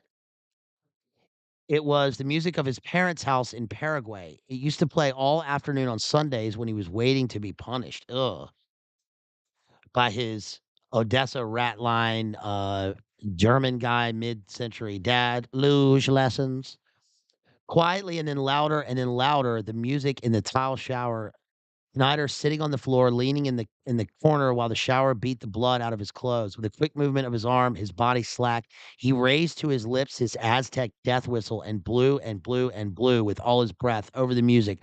The whistle, like 10,000 victims screaming, the music of Montezuma's coronation drowning out the Trout Quintet. He blew until he collapsed, his face near the near the drain. His eyes open, his vision filled with the circling water around the sucking drain.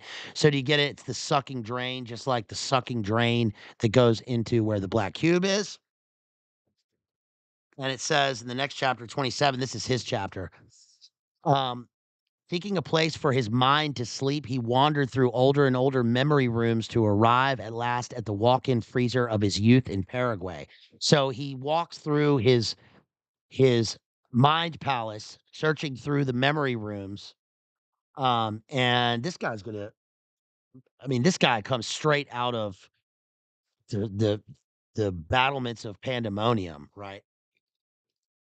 Kari seems to be looking for um her father's house inside of which there are many mansions.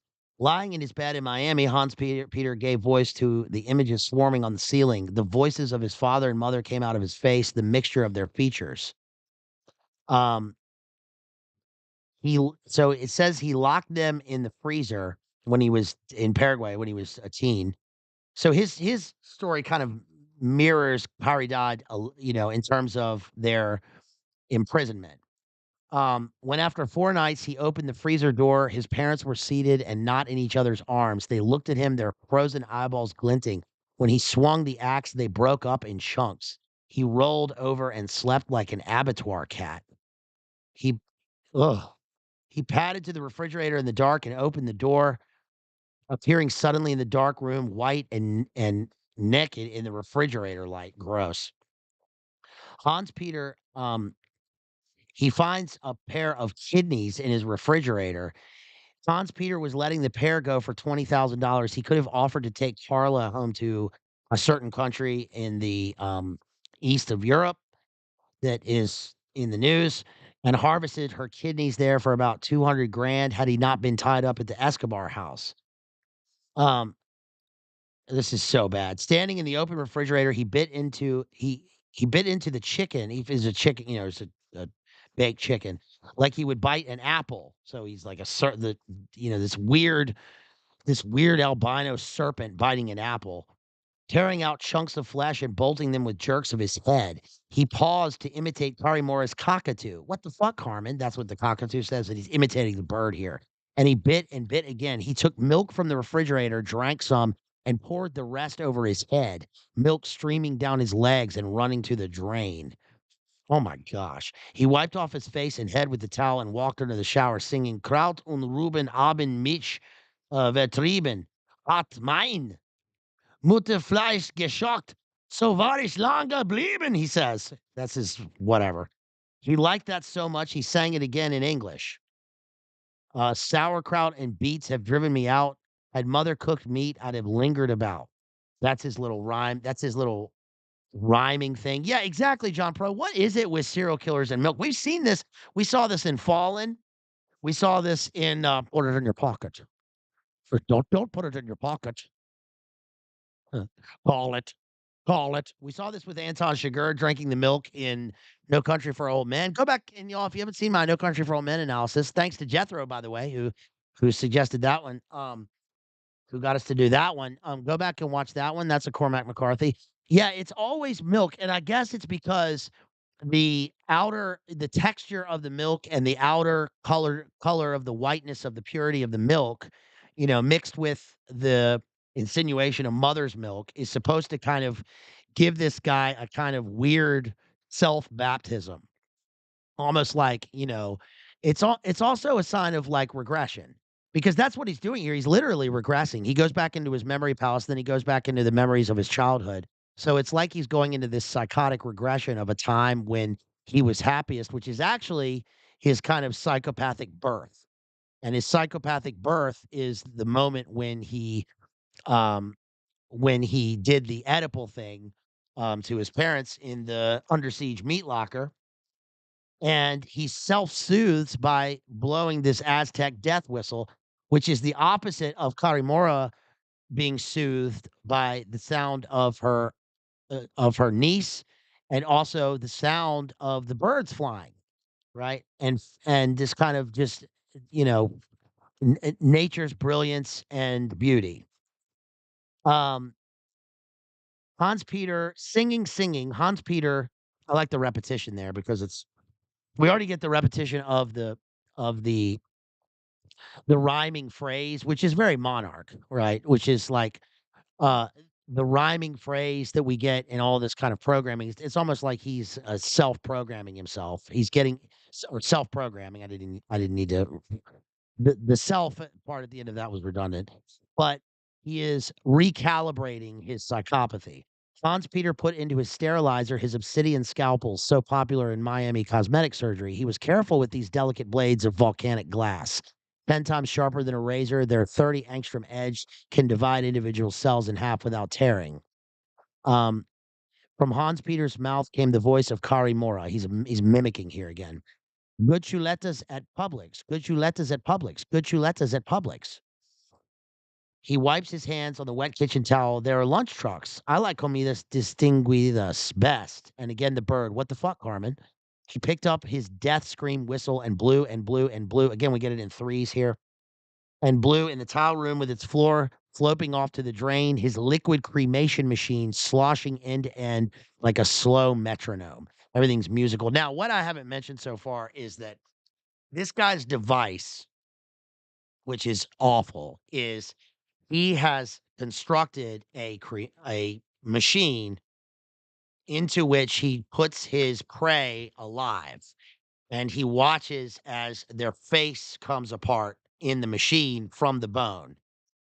He sells this to other Eyes Wide Shut people, all over the world, including this guy, Mr. Imran, that we meet in chapter 28, who is there because this guy is a straight up can ball who works for a guy in Mauritius, and they basically Hans Peter is making a bit his weird business proposition where he's going to take Cari Mora and he's going to secrete her, he's going to secret her, secrete. He's going to secret her to Mauritania for Mr. Imran, and Mr. Imran, by the way, has he has a mask of his own face, which is this motif that I keep seeing in these kinds of books where I mean, that occurs in Thomas Harris. It occurs in Red Dragon, at least the film, because again, I haven't read the book, but where the killer kills, his method is a mirror shard so that it's a continuous reflection of the broken psyche of himself mixed in with the glint from the eyes of his victims so that it's a continuous refraction, it's prismatic. So they can never get to the center of his soul. And then here we have a bad guy who is wearing a mask of his own face. He's tattooed on his the tattoo on his face is of his mother's face on his face. And these people move completely in darkness. I mean, it's almost like remember we did Only Lovers Left Alive. We talked about that in the vampire stream and how they move in darkness. And these people are vampirical because they are vampirizing the life essence of their prey, and that's what this guy is doing, moving only in shadow. Um, he even says to him and the 2 villains here, when they meet, they even there's a moment where they meet and they even realize, like, how much it would please them to, consume the other, but they're both involved in this business negotiation. Could you set up an apparatus like this for Mr. Niece's den and demonstrate the machine on a conscious subject, do you think? Yes. Mr. Niece was very enthusiastic about this. Um, his Mr. Imran's teeth are slanted backwards like those of a rat, but their color more resembles the rust orange of a beaver's teeth with their heavy concentration of iron in the dentin. I guess he's got iron in the dentin because he has Uru, I guess, because he buys the kidneys. They are PRAFing um parts from people, but their thing is they do that in they pay their top dollar or whatever. I know this is gross, but it's in the book. By performing the thing that does that in rituals live with their groups of perverts.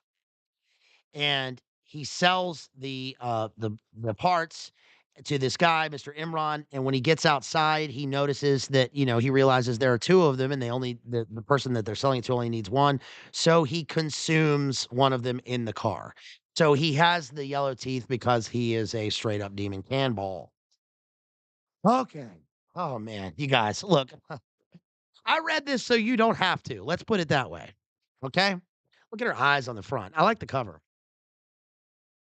Yeah, I'm sorry, Toledo. I hope I didn't just lose everyone reading that part. But this is in the book, and I find that this is relevant, and it's obviously relevant. Do we need to be told? I mean, I'm not telling, but do we need to be shown this anymore? Well, we do because we're reading a work of art, we're reading literature, but that's what literature does. It's truthful. This is real. This is happens. This is the way that these demon people do this. This is the way they work. Um yeah, so we find out later on that the safe has a mercury switch. Um, the crocodile can't chew because they maintain a larder under the water so their meals can rot and get soft and palatable. The crocodile took the man away and then it brought him back to ripen. So again, this is a kind of a anti-demonic, it's a demonic anti-providence because Hans Peter Schneider is essentially the crocodile in human form, right? Because it seems to be no accident that he's brought to this place where his gold is subterranean. Right. It's subterranean inside a black cube, and there is a man-eating 14-foot crocodile that enters this Plato's cave into hell world where the way that he operates is, like, exactly the same as this crocodile. He does the same thing. So the crocodile is just the outer symbol of himself. Again, we get the IRA Semtex, on page 250. This was a hole sealed with solder and polished over. Favorito said, after you seal something up with a charge in it, you can stick a wire into a hole through the side of the box like that to arm a mercury switch. When somebody tries to move the box, it goes off. It's old school IRA. Kari nodded. An Irishman was teaching us how to make mortars out of cosan gas cylinders, and he showed us that too. He signed his name to each one of the mortars, which is truthful. Um, So they figure out they need a person who can set this up. They might move it. To move it, we might freeze a mercury switch with liquid nitrogen. And the liquid nitrogen also intertextuality again here. The liquid nitrogen plays into how you remember in Terminator 2, we did our Terminator 2 stream with our homeboy David Patrick Harry over at Church of the Eternal Logos. And that's how remember Arnie, the liquid nitrogen freezes the mercury that the T-1000 is built out of, and then he smashes him, just like they want to do to the safe, and just like Hans Peter did to his parents. He froze them in the locker, and then he broke them up with an axe. Why did he break them up like that? Because obliteration, right? Because because deeper than death, right, is obliteration, to be broken apart in a way that, they never existed in the first place. That's what he wants to do to them. And that's what he wants to do to his prey, um, by consuming them. Also, Pablo's house, I didn't mention this. One of the reasons that the film crew goes there is because and I think this is true, that Pablo's house has a bunch of wild stuff in it. It's got the kind of Dahmer mannequins all over it. It's got, like, props from various weird movies and monsters in the house. Just gaudy stuff that, is spent that money is spent on for this house. But one of the other things in the house is it has, an old Sparky from Sing Sing. So it literally has a, Ted Bundy, three-legged electric chair, and that's one of the centerpieces of the house. And later when, the detective raids the house after the safe has been, unlocked and they've stolen the gold, and Hans Peter and all his men are after the men are dead, but Hans Peter's still alive, and they raid the house. One of the things that the agents do, SWAT, is they sit in the chair and they, like, make jokes about it.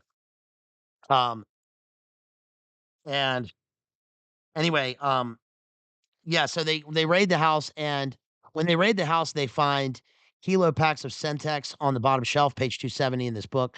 The bottom squad Well, the bomb squad was glad to see through the robot's camera a tangle of bright detonating cord detached from the explosives and piled on the car table. And beside the cord was a mercury switch, harmless now. This was a courtesy not lost on the bomb squad. Um, the bomb squad gathered around the antique electric chair in the living room and speculated on whether or not you could use it to heat a pizza. Their sergeant sitting in the electric chair said it was simmer but not saute, and that's why it was not still at Sing Sing. Um, Wearing gloves, they shucked the AR-15 and took out the sear, a small box-like aluminum structure from the fire control group that permitted the gun to fire full auto. Um, all the legal ones were made before 1986. A newly made illegal one will uh, have this heavy penalty, and then they trace that one because it's made by a guy at a boat manufacturing facility in Miami who works for the various groups. And also, um, I read about that pretty extensively in this book right behind me, American Desperado by Evan Roberts and what's is it? Yeah, Roberts and Wright. And that book is about this guy John Roberts, who was an associate of Ricky Prado. Ricky Prado and this guy basically started in a one of the five families in New York. They then got in contact later on, and they that plays a part in this book because he was the major liaison for Pablo, who was TRA effing Yayo in from Colombia into Miami. It's a true story. Into Miami in the 70s and 80s. And then he was farmed out to, of course, work as an asset for the certain three letter groups.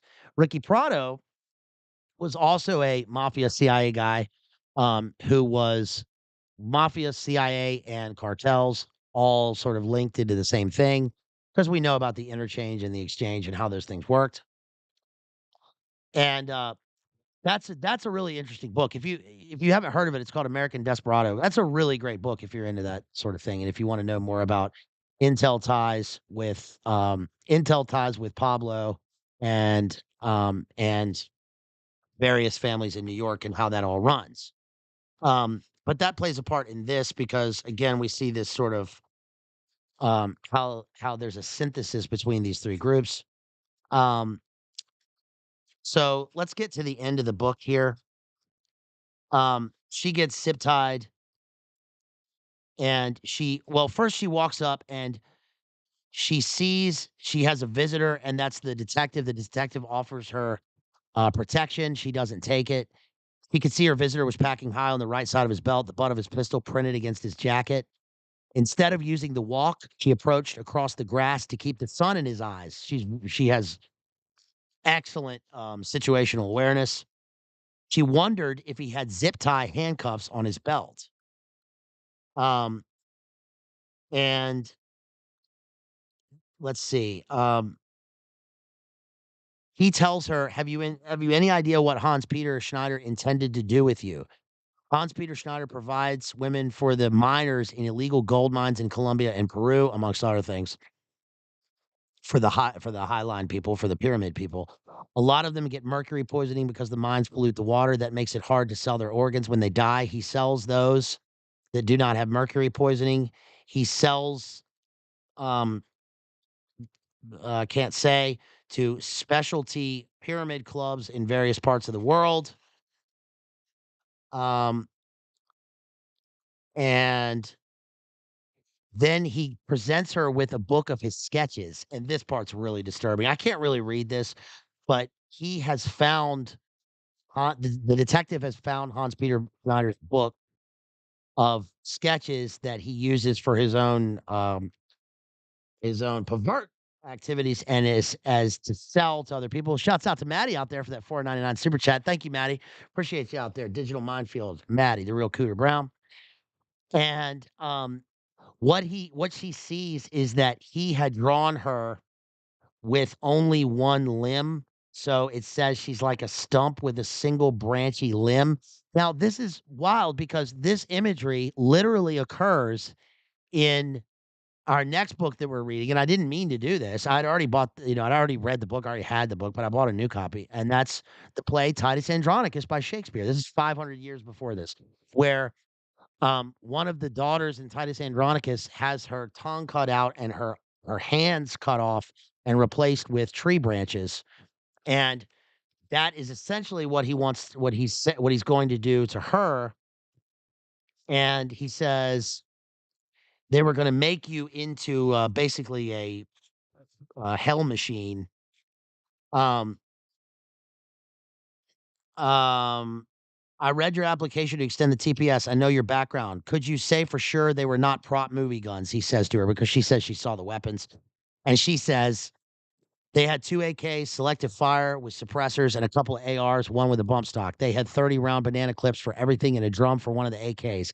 Hans Peter Schneider, the tall one, carried a Glock 9 millimeter in a jackass rig behind his back. And then she offers him tea. So I think she knows what she's doing. Um, then we see again this weird bad guy who has a tattoo of his mother's face on his face.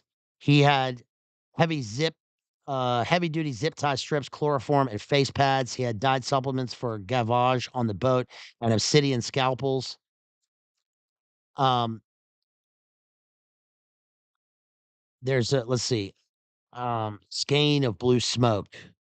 Reminded me, there's a sentence here, the skein of blue smoke. Also, there are flocks of starlings settled into the hedges around Pelican Harbor Seabird Station. That's an obvious reference. Yeah, I guess he had to fit in one reference to Silence of the Lambs. Clarice Starling, right? She's a bird also.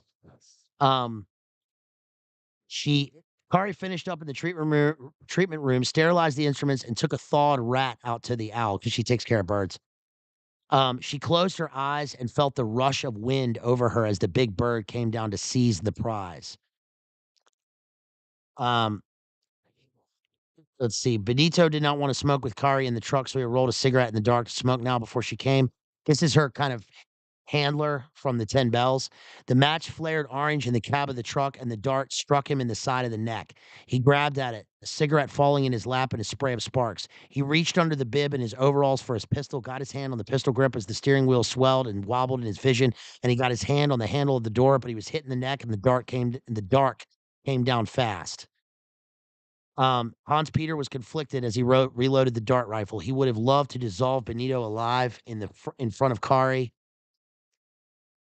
but time was short. He had to follow Mr. Nice's big yacht out government cut to the sea and deliver Kari outside U.S. territorial waters. So he kills Benito. Kari was coming. He saw a dart in Benito's neck. At the same instant, she heard a crack behind her, like a palm branch breaking, and felt a sting in her buttock. She reached in the truck window and got hold of Benito's gun, spun, raised the pistol, but the asphalt rose up and slammed her, and the asphalt tried to wrap around her and smother her, and the dart came down. When she wakes up, she notices the skylight, of course, because she's in another cavern, but this time she's in the boat cavern in the hatch. Um, Hans Peter Schneider is wearing Antonio's earring, which is a Gothic cross as his trophy. She has 4 heavy zip ties bound around her ankles. She's got 6 zip ties on her.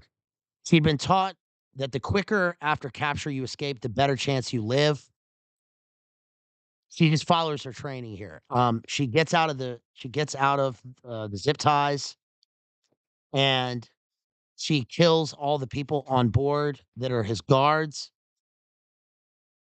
She gets out of her hand. She can't swim away because she got zip ties all around her hand, binding her hands, so she can't swim away. Which is what she did earlier. She escaped from the house when she was being shot at by jumping into the sea. She also escaped when she was in Colombia by jumping into the river. So the sea is her home. The sea takes her away. Um, the womb of the sea bears her to safety, but this time she can't do that. Um, She hears him, the bad guy, tell his, associate to go down and check her. He still has his tranquilizer rifle, but he's only got a few, tranks in it, and then okay, here's the end of the book. This is page 306. Kari searched for a weapon on the ground until she heard Hans Peter thrashing in the mangroves as he came ashore, and then she was very quiet, pressed back into the brush, watching the pale moon shine on Hans Peter's head. It's a very Judge Holden image, right? This bulbous giant head for this juggernaut, thrashing around in the dark water, right? In this, the dark water in a kind of Stygian blackness here. Um, so dark, the darkness is visible, right? Says Milton. Also, it's like uh Dancing with the Devil in the Pale Moonlight in the first Batman.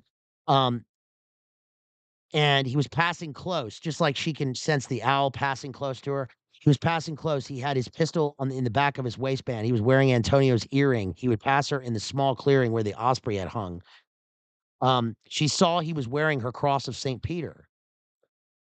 He he found he her hand found the hanging cross and she snatched out the blade. It was short but not too short. She stabbed him in the soft behind his chin, stabbed beneath the jaw, wagged the blade from side to side. It went up into his mouth and cut the big blood vessels under his tongue as it was made to do. He sat up choking, clutched at his face, coughed sprays of blood. That's the method of death because that is a perfect resolution to his mimicry. It's the end of his mimicry, right? Did I say Batman? The Amtown says the best Batman. Yeah.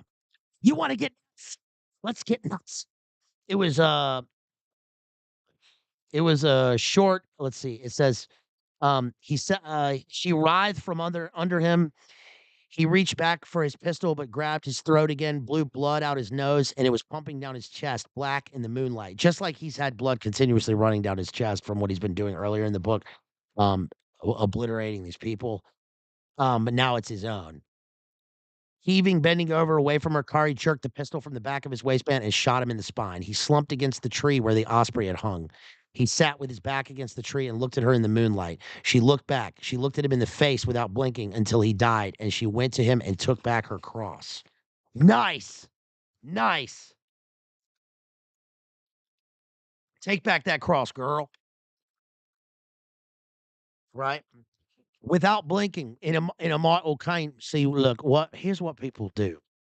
Here's the secret of film acting. Usually when they're looking at you, they're looking in one eye or the other, and they go back and forth, and it's infinitesimal the way that, the movements, but what you've got to do the other secret to film acting is you don't blink. See, I'm not blinking. I haven't blinked. If I have to blink, then there's an explosion behind me. I turn around, that's when I blink, and then I look back at you. I look back at you. Master Wayne, when I was in Burma, Master Wayne. That's the secret. You see, I'm looking right at you and I don't blink. See, I'm not blinking, right? I can change my eye shape, but I'm not blinking. I'm looking at you. The camera will hold you. It's Michael Caine. That's what she does. That's what she does with this guy. She watches him and she feels something, but in the exterior, she's hard, right? She's hard. She feels nothing watching him go. It says last page. And there they would find him in days to come. The authorities called by bird watchers in a boat. They would find him sitting against the tree, buzzards on both his shoulders like the dark angels of his nature, mantling him with their black wings while they ate the soft parts of his face, his silvered canine teeth gleaming, getting the light all the time now. It's perfect retribution for this guy, right?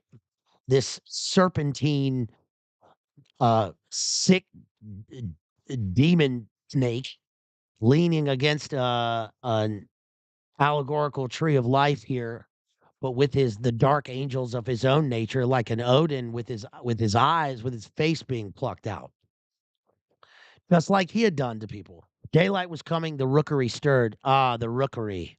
The rookery reminds me of my favorite Macbeth, right? And the darkness makes way to the rooky wood. He says. The rookery stirred, great splattings on the ground. The first flocks were up and circling the white ibises, incandescent, banking across the first light, the vast roosts trembling and alive.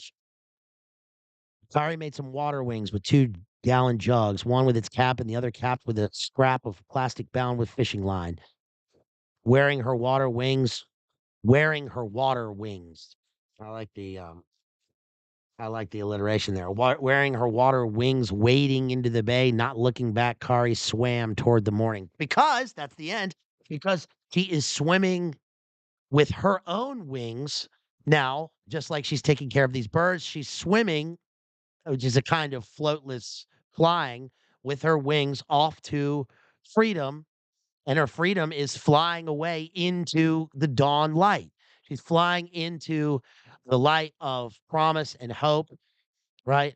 The morning star, she's flying off towards God's dawn, in the morning light, free from this sick pervert demon man and all of his dark shenanigans. So that is Thomas Harris's Cari Mora.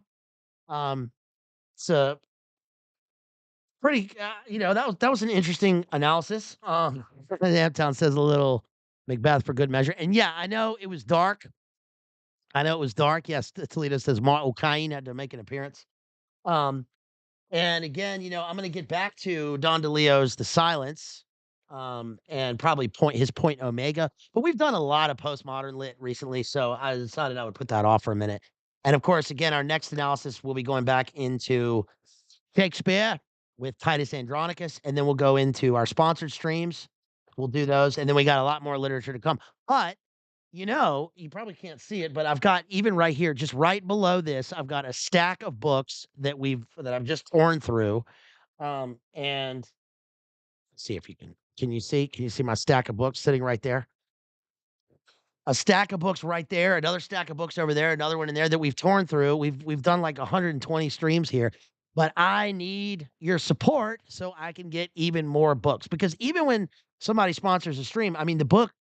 Have you been to a bookstore? You gotta.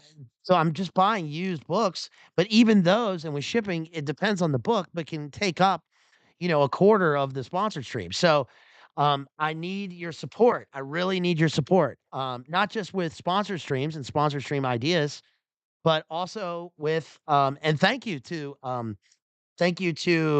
Jonathan, to John, um, to a bunch of people. We got a bunch of sponsor streams coming up. But if you want me to do a sponsor stream, you can send me $100 via PayPal, Cash App, or Venmo, please, and give me a bunch of ideas, some things that you want me to cover. This could be something that you've always wanted to read that you didn't want to read for some reason, something that you read you didn't understand, something that you're a fan of. You can give me movie ideas, things that you want me to cover and just take a different look at, and maybe give some sort of different insights into. Um, Jason says books are crazy nowadays. I spent 50 on 2 Stephen King books. So ridiculous. There you go. And that's Stephen King books, which are usually not that much. Shouts out to Jason, who's always a big supporter here. So, but if you just want to support me, you can do that by sharing the stream, by liking the stream, by sending me an email at madmaximalism@gmail with 2 X's, by following me on Instagram at Baselit Analyzer, by getting your friends and family to sub to me, hit that sub button. I'm trying to get up to 2,000, you guys. I'm at like 18 something, and I'm trying to get to 2,000. Okay, I'm trying to get up there and then have another party. So let's give some shouts out to people who have supported during this stream. Again, shouts out to our big homeboy out there, John Connor, the real John Connor, my friend, who sent me $20 for that fillet of fish from McDee's because the dollar menu is no longer a dollar menu. Um, there's a reason why everyone eats McDee's, who, especially people living in urban pod city, you know, because it's so cheap. And I know, don't trust me. I know the arguments, and I know, but I'm just saying, give me some money so I can get some McDee's nugs. You guys, and get that dollar menu, please, or get some real food. um, And, yeah, so shouts out to the real John Connor who sent me $20 via Cash App. Really appreciate you. And John Connor, of course, we did that Norm Macdonald stream for him. That one did pretty well. I hope you guys liked that one. That was for the real John Connor. Let's see. Shouts out to Jason who sent $10 on PayPal. Thank you so much, Jason. I really appreciate you, your kindness and generosity. That means so much to me. It really does. You guys have no idea how much that means to me. Um, so thank you so much. Let's see. Let's check and see if we got any others coming in. Uh, nope, not there. Let's look back on the Cash Apps. That was the real John Connor. Also shouts out again to our homeboy Mixie Technor Graphics who sent us that $21 last time. Really appreciate you, homie. Thank you so much. Um, Shouts out to Amy out there who sends $5 via PayPal. Thank you so much, Amy. Really appreciate you. That means so much to me. It really does. Shouts out to Jason for that $10 on PayPal. Yes, really appreciate you. Thank you so much. Um, let's see. I think I thanked Jason last time. I hope I did for that $5 in that last stream. Thank you so much for that. Let's check. Um, yeah, send me gift cards to Amazon and to Whole Foods and Publix. I haven't been in a Whole Foods. I've probably only been in a Whole Foods once. Um, is Whole Foods? No, no, that's Trader Joe's. Is Trader Joe's the one where like everything is brand name Trader Joe's? I've only been in one of those one time. Whole Foods, I haven't been in one of those in a long time. Wegmans, I've been in like that was like 4 years ago. Publix, like 3 or 4 years ago. That's just too much for me, you guys. Um, Shouts out to Kristen out there at Slowboy Whiteboard. Everybody follow her on her new channel. Shouts out to Maddie over there. Follow him at Digital Minefield. Um, let's see. Yeah, I mean, I got a store around here. Um, and I used to go to the Kroger's, but I haven't been in there in a while. But there's a local store around me that I go to. Owned, they talk about community. It's a local store owned by um family store that's been around for many years. So I like them and I support them. A little pricier, but it's a community store owned by a family that I know. So I try to go there for everything. Shouts out to our homegirl Toledo out there who sends 20 Kiwi bucks. And she says, I will definitely sponsor a stream for Edmund Spencer's The Fairy Queen if you're interested in covering that, of course. Yes, I'm very interested in covering. I hate the word very. I should have said that. I am interested. That's enough. Huh. I am interested in covering The Fairy Queen by Edmund Spencer. I know the work well. I know the Spencerian stanza pretty well. Uh, and that would be good to add to our Renaissance themes because, we've done many works of Shakespeare. We've even done John Webster and Christopher Marlowe. So that would be good to add to our Elizabethan of here. I would love to cover the Fairy Queen. So yeah, if you want to do that, that's great. I would appreciate that. Shouts out to Maddie, Real Cooter Brown Digital Minefield, who sent 4.99. No comment. Love you, homeboy. Shouts out to Hirsch again, who sent $5 via super chat. Thanks for all the book and movie recommendations. And last time I got to Mav at the end there, who sent $20 in that super chat. So that was great. Thank you so much. That was awesome. Let's look at Dono Chat. I don't think I have anything in Dono Chat this time. Oh, I do. Shouts out to DJ who sends $10 in Dono Chat, who says, love listening at work. Thanks, mate. This is for the Red Bulls and the Joe Camels. Well, thank you so much, DJ, and I appreciate that, and I appreciate the sentiment. I will be using this for my local industry, which is for the Marlboro mediums, because Joe Camel's down there in North Carolina. Nothing wrong with North Carolina. We love our North Carolina friends, but I'm Marlboro boy through and through. And thank you so much. I really appreciate you, DJ. Thank you so much. And, let's see, thank you for that 5.99 sent by anonymous user. Thank you, Mr. Anonymous, really, or Mrs. or human. Thank you, human citizen anonymous. Really appreciate that. Thank you so much. Speaking of that, my friend sent me uh Synchro.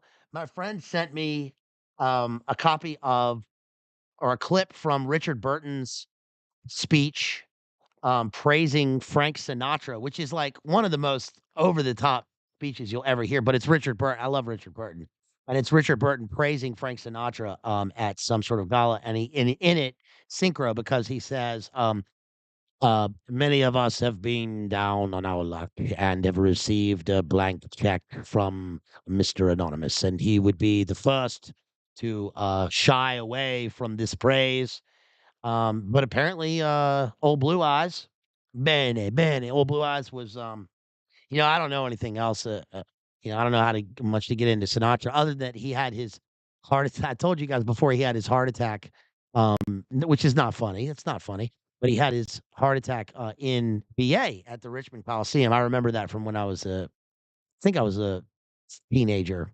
I was probably maybe I was 12 or something when that happened, but it was here, and he immediately had his heart attack, but he it's what's funny is that he got in his limo, and he said, "Get me the hell out of here. I don't wanna die in a one-horse town." So and he lived, thank goodness. So, uh, I don't know much about Sinatra. I mean, I know the normal stuff, but Richard Burton says he was generous and that they called him Mr. Anonymous. So that's what I'll say. Um, Also, I know that Sinatra was not fond of what's her name, his wife at the time, uh, taking the Polanski role in Rosemary's Baby. He did not like that at all. They had big fights about it, and so you know, but he probably I guess he knew what was up with that and knew, there was some creepery and some, pervert, people around that and that whole, all of that in Rosemary's Baby. So so yeah, Norm joke about your heart was like remember what did Johnny Carson say when he had his attack? When he called, the big 9? "I think there's a yak on my chest." Um But, yeah, so he did not like that, so I guess respect for that, right? Mia Farrow, thank you. Fiamaro, his wife at the time, Fiamaro. He was like, "Look, there's a whole bunch of freaks and weirdos hanging out around here. I don't want you to be in this movie." And she was like, "No." Another synchro thing that happened synchro thing that happened was I was reading the book, and it talks obviously, we just did all that talking about FARC rebels in Colombia. And right when I got to that passage, I had on in the background this show called Disasters on like it's one of those early 2000s documentaries which was great back in the day on like Discovery Channel or whatever. And it was about disasters and it was an American Airlines thing that happened because the FARC had apparently blown out the radar relay station, and then that contributed to the thing that happened. And that was on TV in the background while I was reading this. Um, then then I was watching, then I was I was watching trash TV Below Deck in the background, which is a great, trash TV show to kind of counterbalance the high IQ of certain reading material. But anyway, one of the ladies, on the show quoted Buffalo Bill as I was reading the book. So, synchro, right? Um, so that's about all we got, you guys. Thank you so much. We'll be back soon. Probably what's today? We'll be back in 2 days or something like that, and we'll be doing what did I say we're gonna do next? Oh, maybe tomorrow night. We'll be doing Titus Andronicus, depending on if I can get time. Um And we'll be doing Titus Andronicus by Shakespeare, and then we'll be doing, Don DeLeo, Canticle for Leibowitz, and the Wes Anderson film Stream. So, thank you, everybody. Really appreciate y'all. Like and share, and I love y'all. That's all I got. All right. Thanks. Oh, look, I'm wearing my Pablo shirt, by the way. I didn't show you that earlier. I should have showed that at the beginning. It's my Pablo shirt just for the stream. All right. So that's all I got. Peace, y'all.